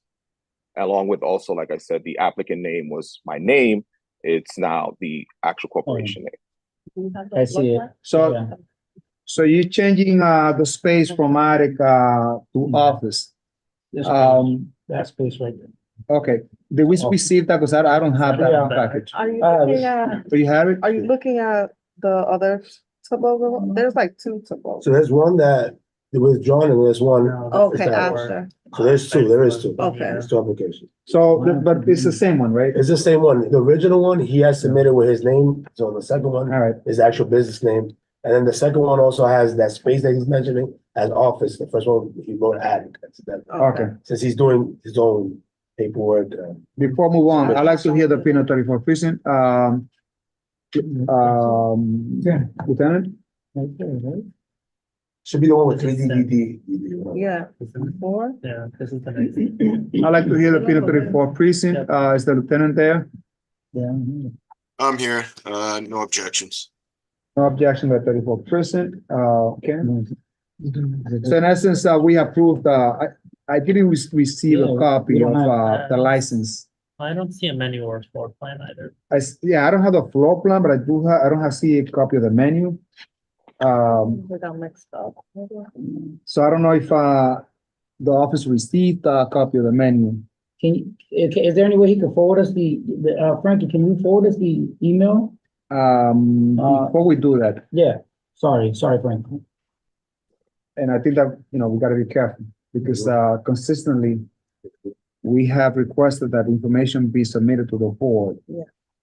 By the deadline, which is, the previous Wednesday of the meeting. Oh, okay. I know they have a license. I know that we approve them, but consistency here.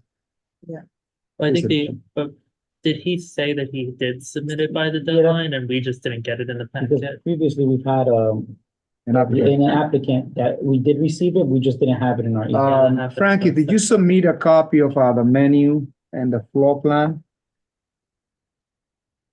Well, what I submitted was the change because my understanding was I've already submitted all that. This was already submitted the first time around. So I'm not changing anything as far as the menu. It's just an amendment to that, like I mentioned, the paperwork as far as applicant and the office. Yeah, so Frankie, we have been extremely consistent, that even though you do have a license, because, we did not receive a copy of the menu, which is required, by this community board, we need to have a copy of all new applicants to have a copy of the floor plan, the menu, and the questionnaire, and the public notice. I do see that you have a copy of the public notice, but we don't have a copy of the floor plan, nor the menu. It could be just one, and then we'll definitely, be able to work against it quickly. Frankie, my advice to you, which, you should do and come back the next month. Withdraw the application. Yes.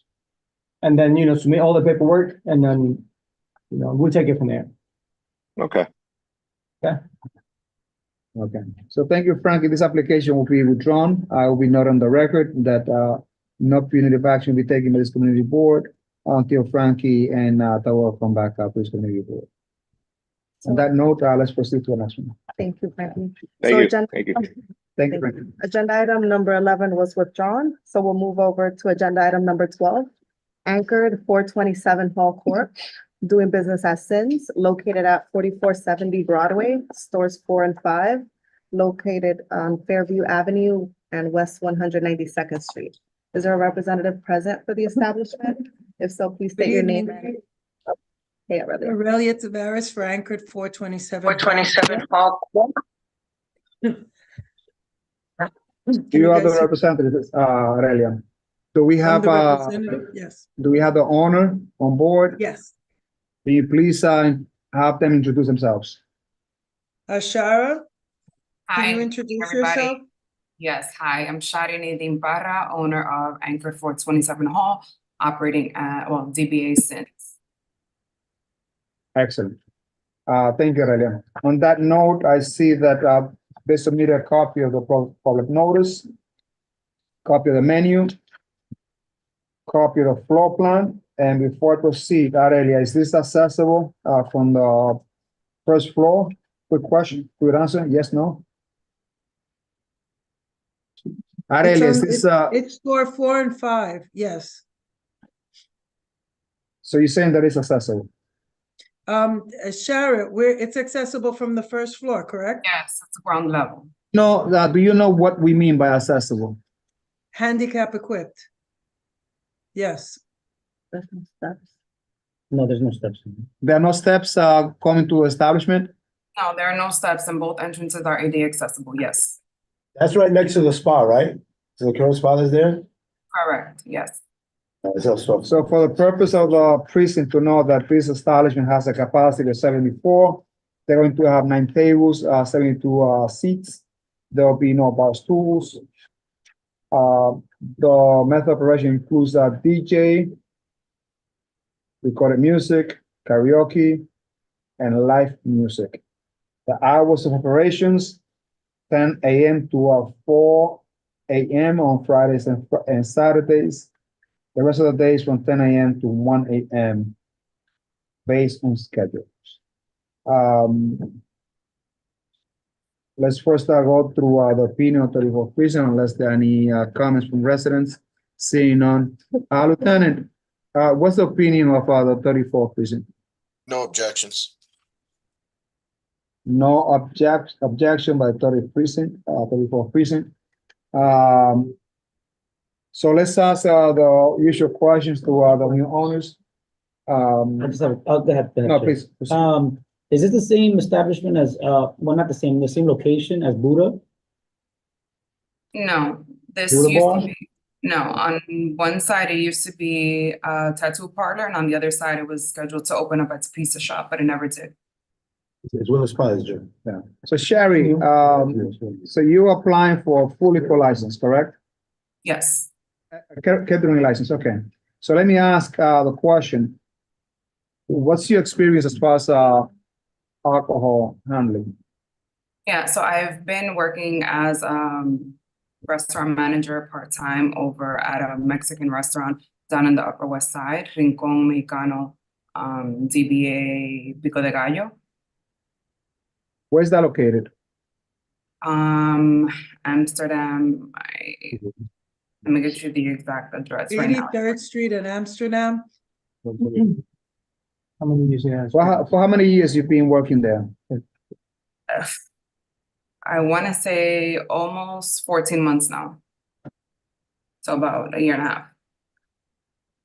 Have you had any other experiences? Prior to that, no. Who's going to be the one handling the alcohol? I'm in the process of interviewing different licensed bartenders. Good luck. And how well do you know this community? I'm a product of it, born and raised uptown, product of District 6 public schooling. I also worked within the District 6 community as a mental health provider. So pretty familiar through and through with the community. Very well. Carl.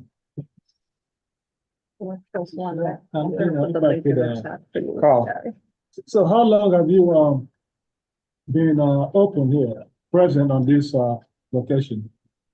I am not open just yet. I'm under a lot of the beginning phase of applying for permits and doing all of the logistical work, anticipated to open up as soon as possible. Do you have a timeline for that? It'll depend on permits, but ideally by spring of 2024. Very well. Question. Is gas installed at that property? Has the gas been installed? Not yet. We are working with a plumber, and hopefully, again, as soon as that gets resolved, then we should be up and running. So this is essentially a catering hall. It's not an open establishment, not a bar, not a restaurant. You guys have Correct. events, that's when you have to do Correct. It's an event space. Yeah, I'm opening it up to the community, not just for catering purposes, but if yoga instructors want to come by, I have a background in mental health, so I also anticipate to host like healing workshops for the community of all ages as well. And I guess the food would change, so we would not know like what kind of food is because it's But they have a menu. They have a menu. They have a menu. It's by packages and they don't need gas to be open, so they're, catering halls have like a minimum food requirement that they have a food preparation area. So with a refrigerator, microwaves, a cutting board, a heating, and the opportunity for patrons to heat their food, whether it's a convection oven or whatever, you don't necessarily need, electric convection oven, you don't necessarily need gas. So as soon as she gets her other permits, she can open up immediately, and it's a minimum space of 74 people, and she's really working to make sure she's certified. And I hope she gets ATEP certified before it opens. So in addition to the licensed bartenders, we'll be able to have all that. Well, Sherry, I don't know how well you worked on that lease, but the waiting time to set up the gas, it's going to take at least 6 months. The license, even though it's temporary, it's going to take some time. I hope that you have a good lease signed, but feel free and reach out to Small Business Solutions at 181st Street, 560 West 181st Street. They are my tenants, and they can have an expediter to work with you to expedite the gas installation. Also, they can work with you to get the CO, the certificate of occupancy for the establishment, free of charge, which means that the city will send a team of agents to let you know what you gotta fix.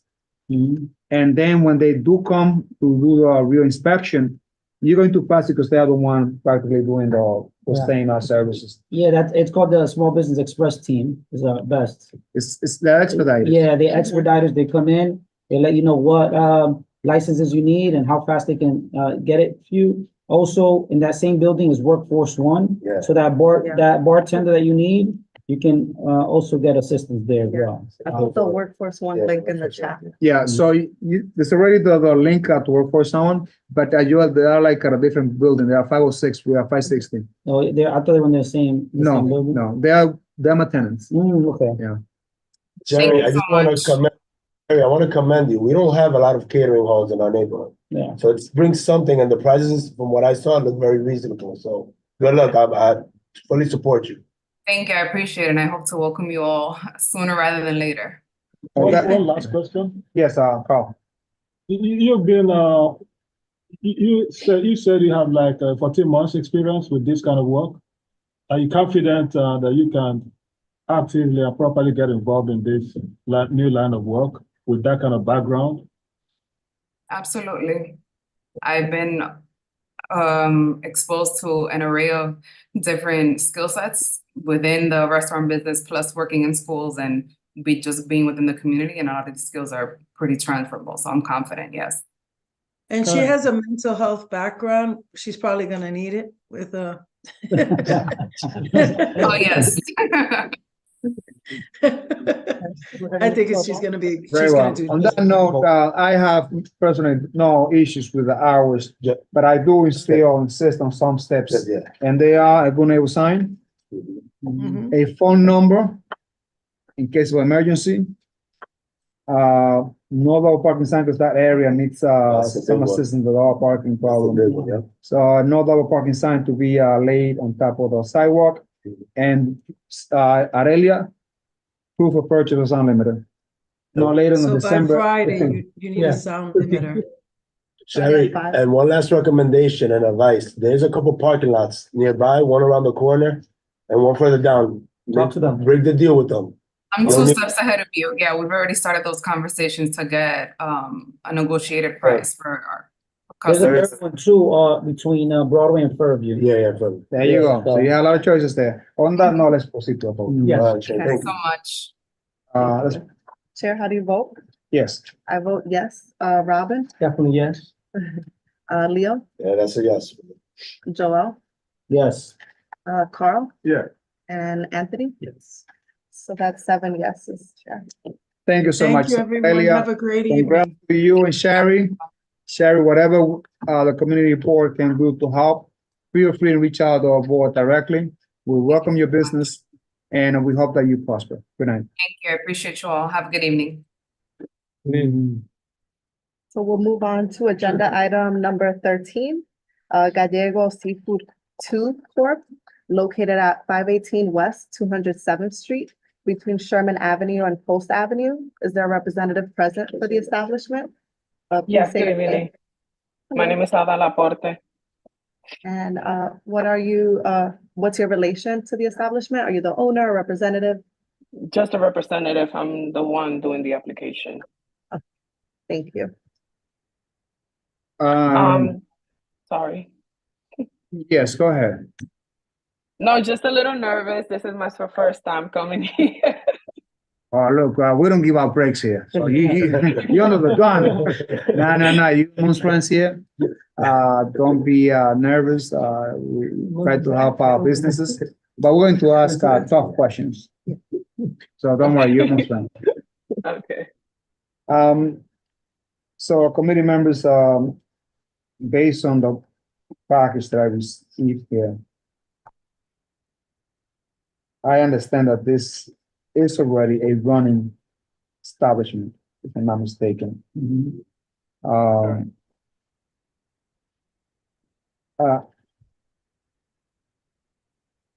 Is this, you buying off the corporation here, Ada? I'm sorry, can you repeat that again? Because I think that it's a running business there already. That's Or this is- correct. It's been operating for 2 years, I believe, but there is a mistake on the agenda because it's only wine and beer. This is not a fully license, but a wine and Correct. beer. Okay, so we're going to switch over that. So the owner it's a operating restaurant, seafood restaurant, let him make Dominican, and he's operating for 24 hours, but he's not interested on having customers getting drunk or none of that because they eat and they leave. So he just wants to offer the service. Before I proceed, I'm sorry that I interrupt. What hours are you requesting? Because there were no hours requested of opening and closing. I see 24 hours on the application. It's 24 hours. That means that it never closed, right? Oh, yeah. That's correct. So you guys open 24 hours a day? 24 hours, the 7 days of the week. Usually, well, we usually ask that the owner, when they come on board, that they be present in case we have tough questions. And you are representing the owner, and we want to be consistent because I don't want it to be consistent where we had a huge argument with the previous applicant that we requested that the owner be present. And now we have an applicant that even though it's a BN1 license, that he or she might not be present. What's the opinion of the committee? I agree, and I think Rob and I were discussing, I think moving forward, it's kind of a given, but moving forward, we should require, if you're a new applicant, the liquor, you should come to a meeting or at least Zoom. It should be a requirement. Now we It's tough, because we have questions and we don't know how it's gonna, how. We don't know how they run answer. businesses, if they have experience or not. Although I There's have. nothing against you, Ada, by the way. Nothing against you. Although I have been to this establishment, and there's no problems. I haven't seen, and I'm pretty sure, if they're requesting wine and beer, they in spots like this, because there's several in our district, they go for seafood and then they have a beer. It's not a lounge or a club. I don't think our concern necessarily is that. It's just, we want to be consistent. We did that to McGarley with a merchant. We've done in the past. We can't cuss out, it's not wrong. So Ada, traditionally and very consistently, the committee has voted against merchants that will come either with incomplete applications and or if the merchant is not present, if it's a new application, we want to hear from the owner themselves. And I know for a fact that we know the place. I know the place inside out. I know the area, but it's on 207. And before we continue, perhaps in considering the application, we would like to ask you to see if it's possible to withdraw the application, meaning that the community board will not take any punitive action against your establishment, but you can come back and come with the owner so that we can ask the questions. And I'm sure based on the sentiments that we have here, I think that this will be something that we can approve. Okay, perfect. Okay, so we withdraw the application and then I'm gonna send it back. Thank you so much. Yeah, before you go, remember that you had to submit the paperwork back again. Thank you, Rob. Everything. Okay, no problem. Again, okay? Yeah, please. Thank you for Okay, listening. thank you.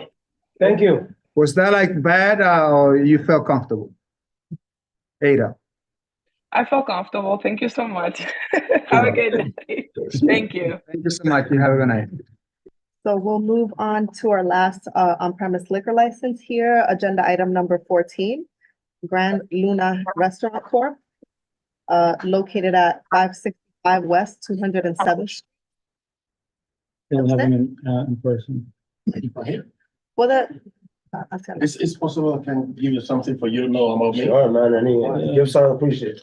Just for you, because I know that you don't know me. and Don't worry, I'll share this with him. Yeah, okay. what is your name? and- Ramon, my name is Ramon Luna. I'm the new owner of Thank you. this place at 565 7th Street.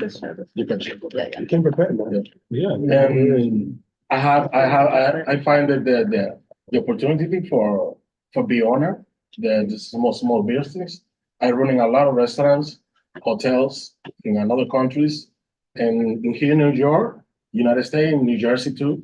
I running different kind of licenses too. So I'm here you let me the opportunity. Very well.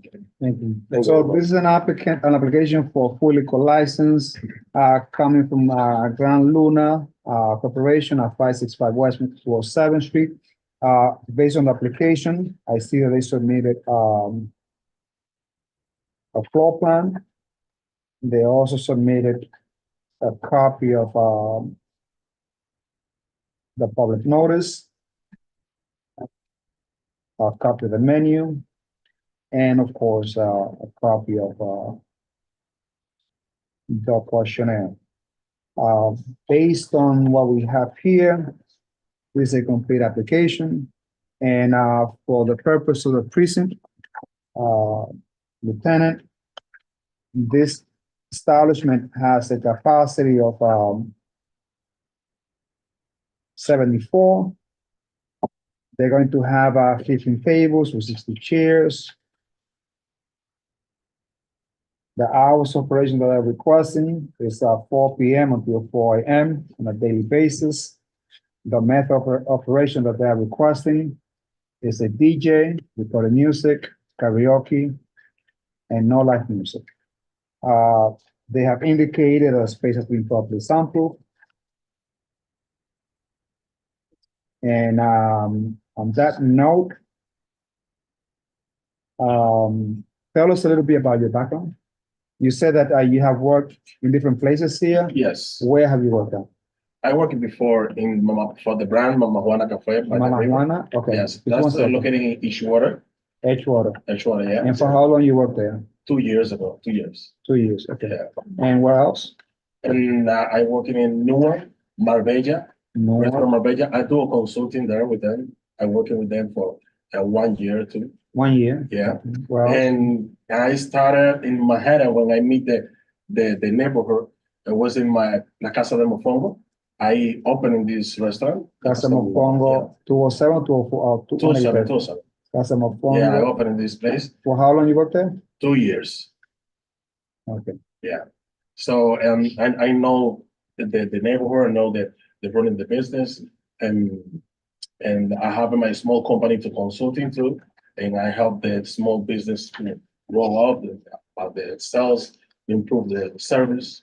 And I very strong with the customer service by the bartender, with the service. When the people can let or see the people when it's almost drunk or gonna be drunk, not sell, not just for sell. You have to pay attention when the customer have 2 or 3 drinks, not sell more. We have the right to do that. So I teach all the time the bartender, the servers, even in New Jersey.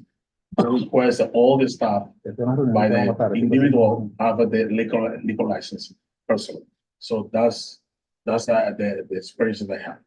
Very well. Before you proceed, what's the hours operation? 4 to 4. And quick question, is this place you indicated that is fully accessible? Based on the questionnaire? Yes. Which one?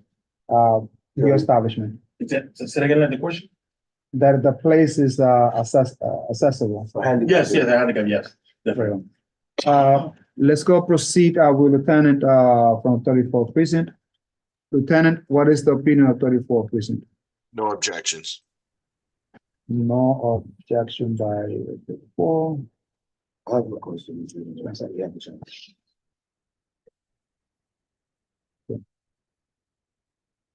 So this establishment I know is where Prime used to be at. 207. On 207. I know and I have received many complaints about this establishment. You have or you haven't? I have received many. Many complaints about this establishment where there are like not only issues inside, but also outside. Right. In the sense that in the inside, there were issues, many fights amongst the owner. Right. Dealing with things that perhaps should not be discussed on this committee. But there were a lot of problems within the ownership and employees. I have also been made aware of too many complaints on double parking issues. Not only have I heard, but I also personally was involved in a case where my car was practically locked and I couldn't drive out. At that point, I was in presence of a board member, and we were like really concerned that if it had been somebody else, it would be a problem. If it was an emergency, it would have been a problem. And for 2 board members to have this problem about a particular place that consistently was violating the right of the residents, not only with parking spots, but also the noise. Extremely noisy, very complicated with the parking spots. And these are issues, but before I proceed, I'm going to open up the floor. Yes, Joe. My first question. I'm sorry. Go ahead. Oh, sorry. Well, do you want me to? No, go ahead. So you heard what he said. I mean, these are litany of complaints that are frankly disturbing to this committee. And I guess the way forward is for you to have a response. First of all, do you admit some of the things he has said? And then are there any preparations to remedy these problems? So for my experience, I have more than 15 years managing the staff and the customers. The customers, I say the neighborhood. And when I run it, for example, that's same simple situation like the same in New Jersey, in Edgewater. I have a lot of complaints when I arrive. I got the Mama Juana Cafe brand. A lot of complaints of the building, big building in Edgewater is until 2 a.m. The first stop that I do is I go to the precinct. I talk to the police. I talk to the police. They help me to get introduced in the buildings and neighborhoods. I have a meeting with them, and they meet me. That I knew representative of the Mama Juana. When they meet me, I give you my phone number. In any time that I have, for example, events, I have a band, I text the main person there. Is everything okay? You feeling is okay? Everything, the noise, it never happen again, the complaint. So I think the issues that we have is just connect with the neighbor, because they are very important for being successful at any business in the area, because we are in the middle of the neighborhood. That's the thing, it is the main step that I can do. I mean, I got to tell you, when I first read some of the things you brought in here, I mean, they look very impressive. Now with this, But Carl, he's not the current owner of that spot. Let's not All the establishment. 100% disregard. Oh, yeah. We don't know. John. So that's what I was gonna actually ask. Are you associated in any way to 207 Prime or Raíces that was there prior to? That specific spot has had issues going back before that owner. So we want to make sure that we want investors, business owners like yourself to invest in this spot, but we want to make sure that it's done the right way. So are you related or have association with 207 Prime? No, I'm not association, and then my background, because I come from hospitality industry, I love what I do. Mostly of the owners that you interview here, they don't never have a manager of hotels or manager of anything. They just are businessmen. I am hospitality man. So for me, my mind is different. I think a different way. For that's why I get this opportunity to get this small business. You know, and for that I came here and applied for the new liquor license. With my if you see my here, I have a company registered in New Jersey. And I create my new company here in New York too. So I am the person that I create my brand, my own brand. I have my own vision in the life, just not for to make a business or make money. No, it's because I am hospitality. I'm sorry. No, go back and forth. We have a lot of questions. Okay, go ahead. Please show the picture while we do this. Anthony, Robin. And I'll go back. Yes. I only have two questions. One, are you the only owner of the establishment?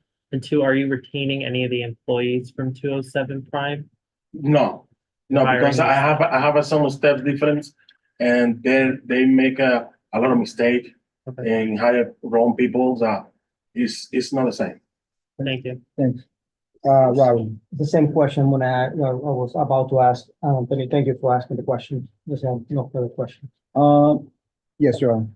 So what do you, and I'm gonna repeat Carl's question. There's a huge issue, generally speaking, specifically in 207, about this valet, right? We want, we want to make sure that this is not happening, because this is a part of the problem here. 207 was a prominent figure in the double parking issue. So, what are you gonna do to mitigate, to resolve this issue? Well, all the street, you know, this have a double parking. Everybody do it. It's a mess. But I don't have a valet because I think different. I think that I can get one for myself when I have, for example, weekends. I can be outside myself, and I say, okay, you can parking over there and not let the people double parking. I couldn't do it myself because I'll be there in the peak time, you know, and I make sure that that's not happen.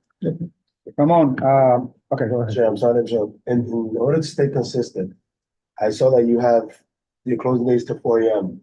Can you work with the community and allow them closing at 4 a.m. Thursday through Saturday and every other day 2 a.m.? I can start, but you let me to explain something. Okay, I can start with that. Yeah, I appreciate that. the thing is, I have competitors. I have a lot of places until 4 a.m. For me, most important is the neighborhood. Is the neighborhood, the people living out around to the place, right? But when you see the numbers, the cost of operation, you never is sure that, for example, Saturday is a profit. You never know if it's Tuesday.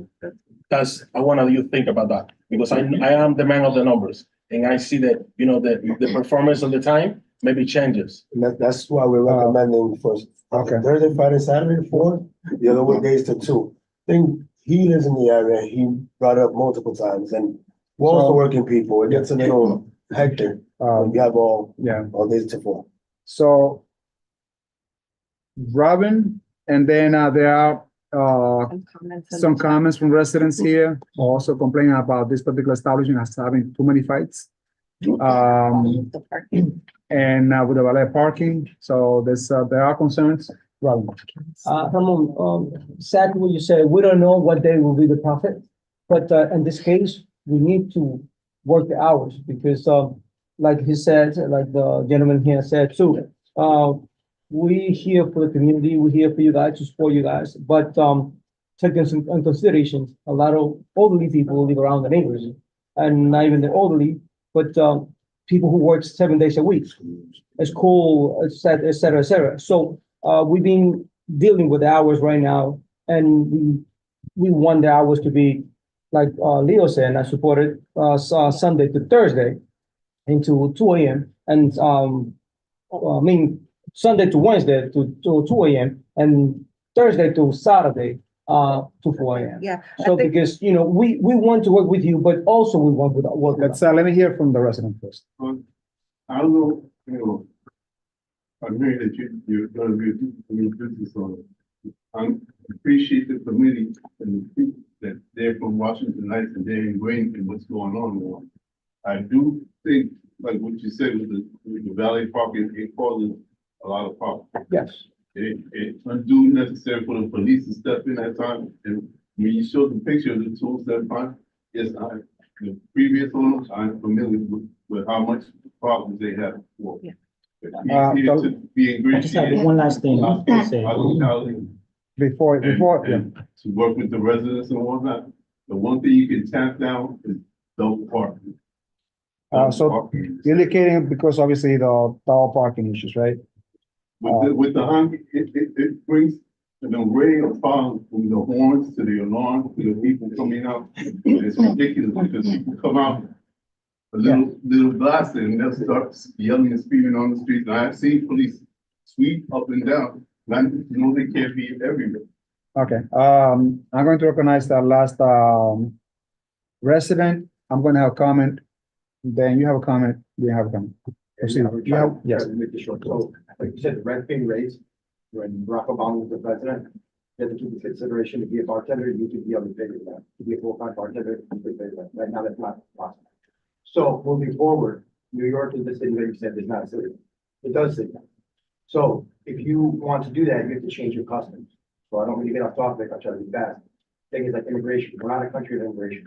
We are, but it's not accurate. Moving forward, we need to change the customs. As soon as though what we see from here, that 207, this is kind of like the new dipole in La Marina area. If you notice when Barack Obama was the president, that area, La Marina, it stimulated the whole, it made like a little mini Latin solo. That whole area, 809, Papacito, that whole area was booming. Sunday nights, it was amazing. And La Marina was not selfish. Mr. Mateo, the owner, he was, I commend him because he was closing at 1 o'clock and allowing all these other places to stay open till 4. The only thing that we're gonna say, we understand that people have to sleep on, we can get this, but moving forward, if 207 is gonna be the nightlife area, then let's make that our custom. Hey, that's an area where till 4 a.m., so you can go get drinks Monday through that neighborhood, like the meat factory district, it doesn't have an identity, right?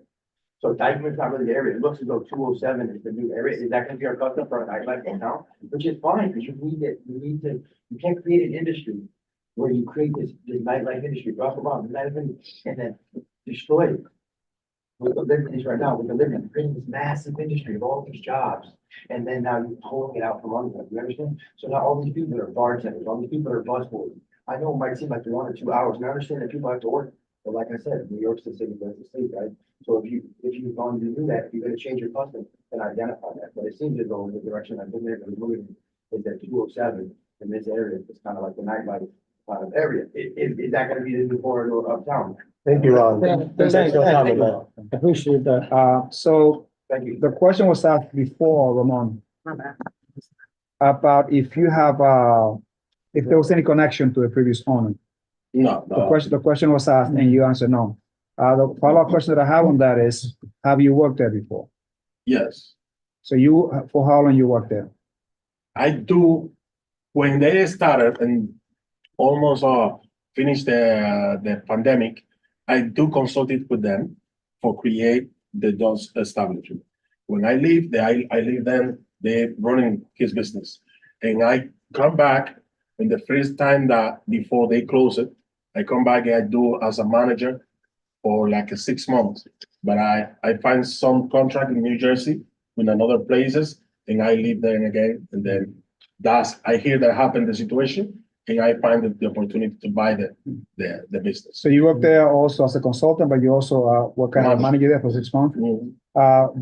Were you aware about these problems? I knew that problem happened, but they have all the power control, you know.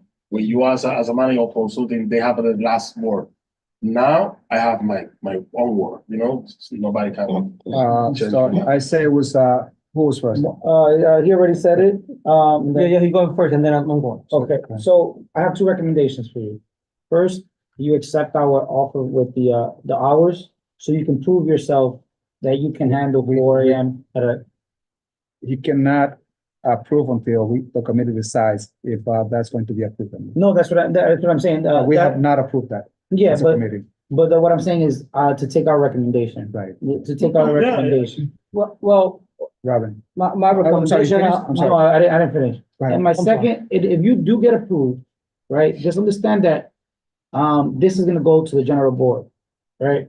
And I recommend that you go with this, explaining yourself in person to the general board, because they are aware of the same issues that we are aware of.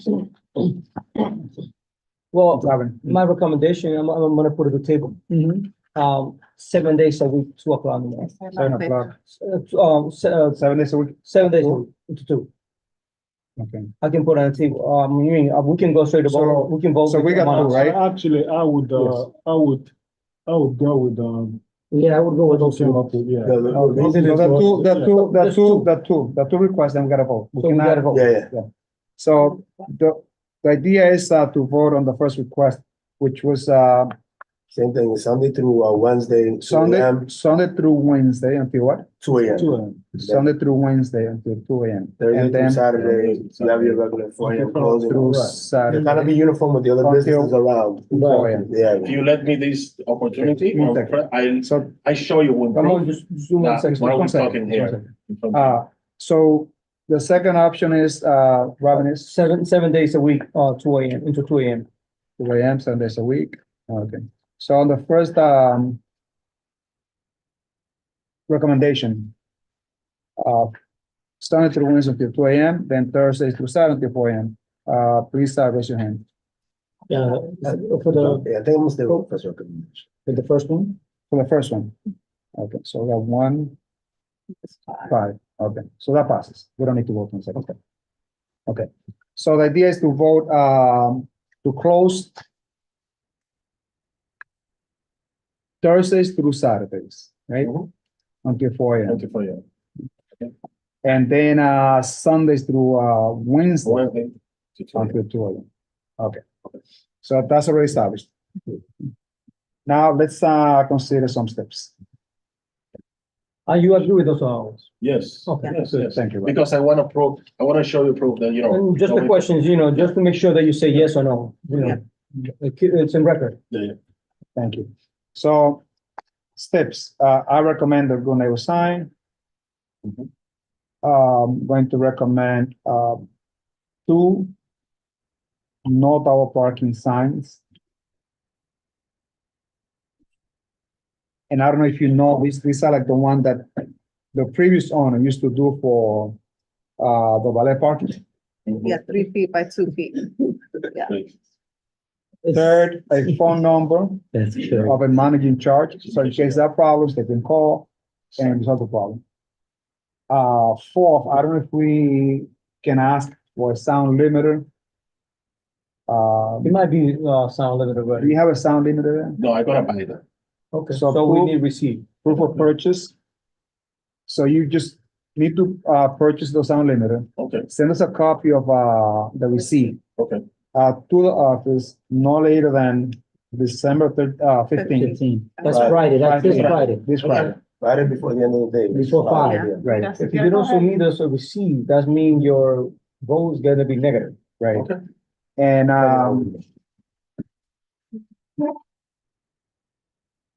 so we got 4 steps. I was going to say something, I forgot. I'm getting one. Oh, I circled the meeting. Oh, that's what we're gonna do. Wait, I had a this. No. Good morning, we're serious, man. I live around the area. He doesn't live too far. A few of us are always around there. Ramon, We always have eyes on them. before we go to a vote. I had never stepped into a Prime because I knew there were issues. I'm not going to step into a place that I know there were issues. And, you know, I went in, to have a chat with you. We had a chat between you and I, because again, the idea is to take out the problems, the obstacles to help our small merchants. But I did notice that if I had seen that before a Prime, I myself, I would not never have approved that license, ever. And that is that there was a huge violation when it comes to accessibility. The entrance is not accessible and the bathroom is not accessible. You indicated that this is accessible. What have you done to rectify the problem? Remember that I told you about I even told you like the amount of inches that are No, required. because I was waiting for the landlord, for the, you know, that we had to make a transition. And now I got the lease, and then saying, now I can send you pictures too. Now I'm gonna fix that up, and a little bit more the door. Just the step that you explained me that I don't do. Yeah, definitely. So that you will fix those steps to make it fully accessible. Chair, can I recommend that be made a stipulation since it's not done yet? Yeah, that'll be Yes, step. it will be stipulation. Yeah. It will not be, cannot be executed because we don't know when it's going to open. Yeah. As long as he will do it when the place opens up, it'll be okay, right? Yeah. So with the time of opening, they should be accessible. Okay. Yes. Would So that be before okay? you open, that the bathrooms have to be accessible. Okay. That's a stipulation. Okay. Thank you. And build a relationship, as soon as you do it, reach out to see them through email, send them, so. You gotta come back every year, every 2 years, so we'll figure it out. And- You don't wanna leave a sour taste. And listen, I want to reiterate this. Go to the meeting on the last Tuesday. No, I put Yeah, the you 19th. you It serve was on, it's on the in 19th. District. Yeah. Yeah, there's the address. I don't know if the address is there, but come in person, meet some of the members, understand that. Bring this this, is- bring yeah, this. Yeah, some people may not be as open as some of us in the committee, right? So I want you to just come and build a rapport with the members of the. Thank you so much. Same thing, reach out to the 34th precinct and build that relation. They're your close friends in that area. On that note, I recommend to vote. Okay. Chair, how do you vote? Yes. I vote yes. Robin? No. Sorry, Leo? Yes. Joel? Yes. Carl? Yeah. Anthony? Yes. So there are 6 yeses, 1 no, no Yeah. abstentions, so it passes. And again, it passes here, but I have to go to the general board with 50 members to Yeah. vote. So the Okay. sound limiter, the proof of the sound limiter by this Friday at 5. And then if you come to the meeting on Tuesday, then you can speak during the public session if you'd like to speak for your agenda item. Yeah, Thank you so much, Ramon. Congratulations, and we hope you do well. thank you. We're going to be checking your place out. Yeah, we'll buy. Who was right, no? All right, let's move to the next one. So we're moving on to our last applicant here for. Hang on. Sorry. That's the thing, this agenda doesn't have. The last one, which is the. Yeah, it has leave. Oh, Yeah. my But we'll bad. continue, yeah. Okay, so one more before the end, my bad. So the new on-premise wine, beer and cider license, agenda item number 15. Sorry if I'm butchering the name, Paddock by Rash, LLC located at 5057 Broadway. Is there a representative present for the establishment? Yes, yes, yes. Hello, everybody. Good evening. I'm Adam Good evening. Powell. I represent Patalk by Rack LLC, which does business as Patalk. 5057 Broadway. It's between 215th and 216th Streets. It's actually on the west side, the downtown side of Broadway. It's a casual food sort of place. It's not quite a restaurant. It's not a fast food either, but it's a very, casual food. They close at 9 p.m. They will continue to close at 9 p.m. They've been open for about a year. They will have no bar as such. There are no bar seats. It's more of a counter, a food counter, where you go and you order what you want, and then they bring it to you at the table, or you wait and pick it up at the counter. There will be no bar seats. There will be a total of 13 tables, 36 seats. And again, they've been operating for about a year without any type of issues whatsoever. I'll take it from here, Adam. Do we have the owner present? She was with us up until about 8 o'clock or so, about an hour and a half. I've texted her numerous times since then. I don't know, it must have been an emergency because she hadn't responded. But she was with us for about an hour and a half. Spanish portion. Anthony. Yeah, I just want to note that in the photograph that you submitted showing the public posting, it looks like there was only an English posting posted. Did you receive a Spanish public posting from the office to post alongside the English one? If it was sent, I mean, I don't remember, but if it was sent, I received it. I mean, historically, we usually require both languages Yeah. to be posted. Adam, yes, the one that we have here is only in English. And for the community to know about what's coming here, even though this is only a BN1 license, we still require that it be posted in both languages. And it will be a disadvantage to the community in case there are complaints that perhaps because of language barriers, they will not be able to come to the community board. And perhaps if there are any complaints that they will not have the opportunity. Understood. On that note, we can consider this application incomplete, but I'll recommend that, is that the owner that came in?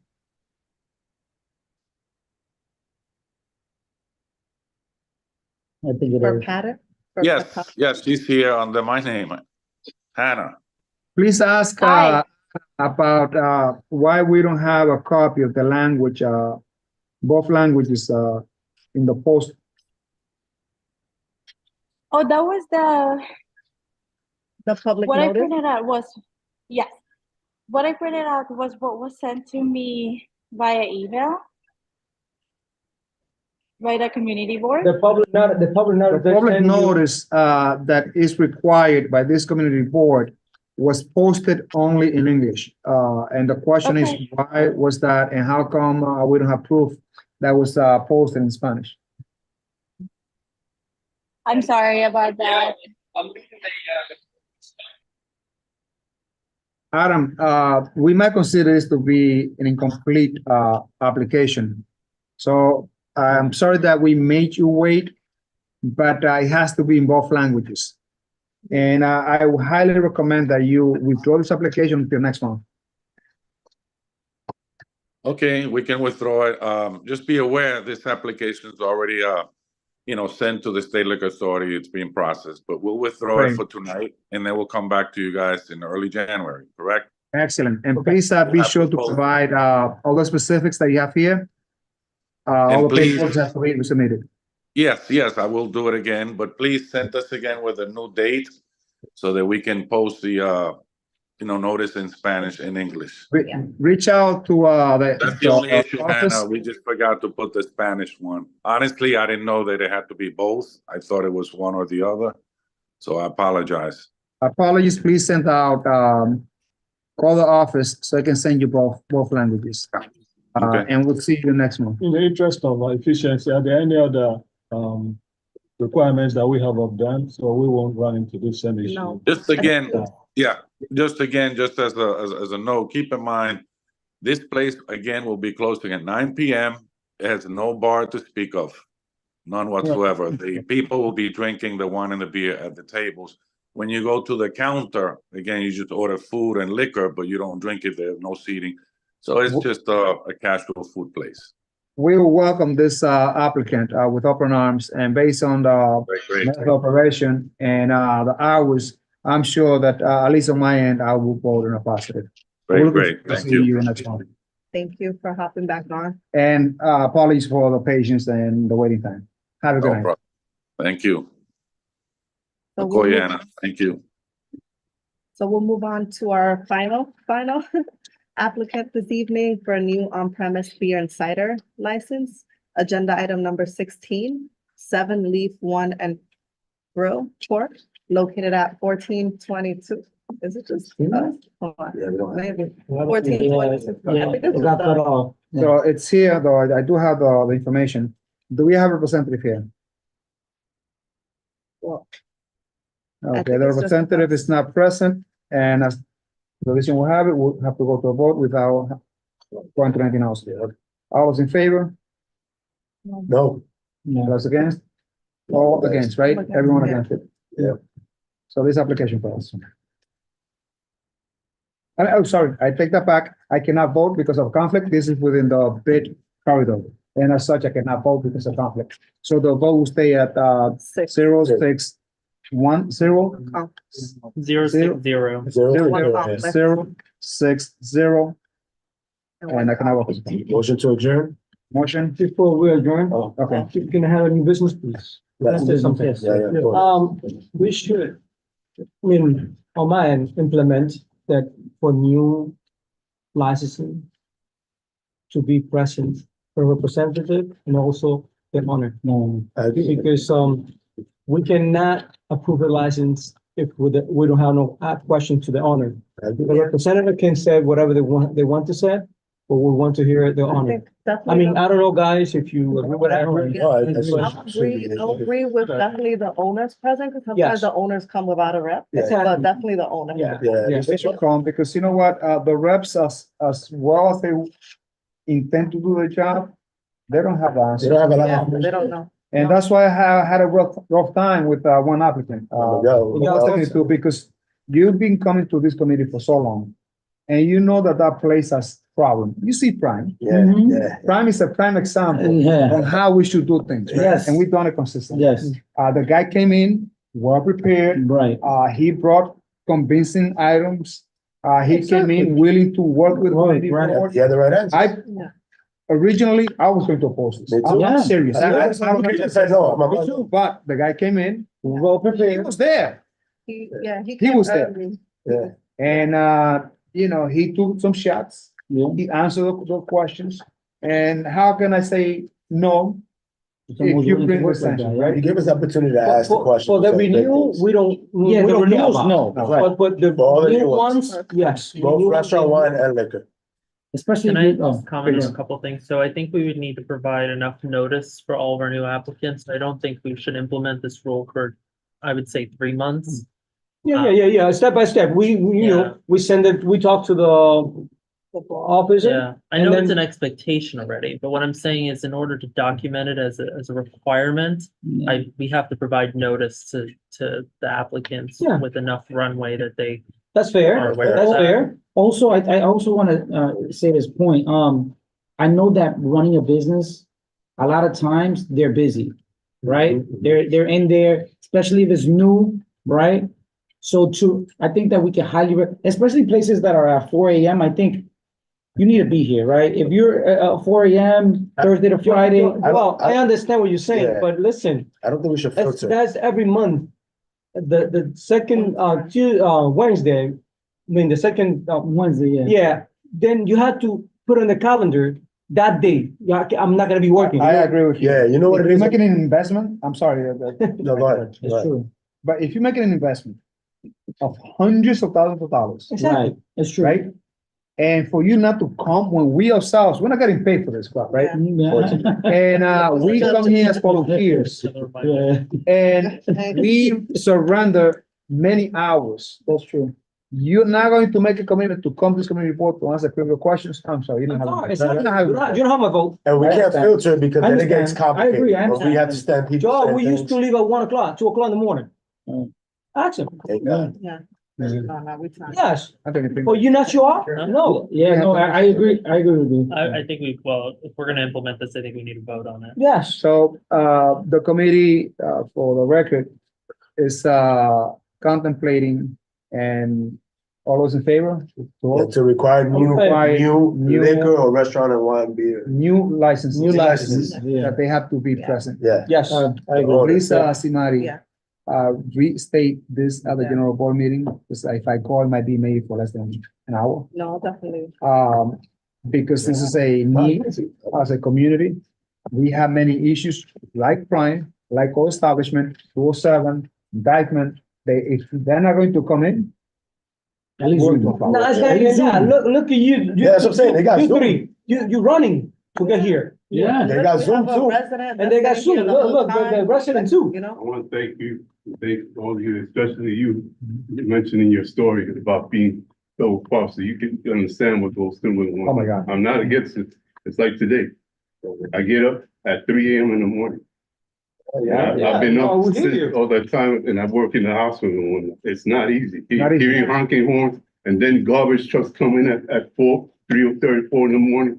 It's not easy. No, it's not. I can bear it and deal with it, but it's like I said, brother, when at night, when things are quiet and you hear people shouting and screaming, it's crazy. I for one, like, moving forward, anyone that comes from 207 or the surrounding area, we're going to require to have them post. And I appreciate that you guys are growing in this, in this, are ingrained in this community for real, because like I said, I don't mind business thriving and making successfully and stuff, but respect the people that live. Area, the neighbors, yeah. resident. Because it was a residential area.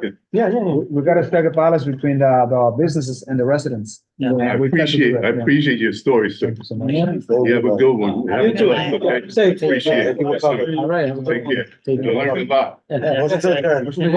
Second, third. I tell you, we sat there like 40 minutes, like, trying to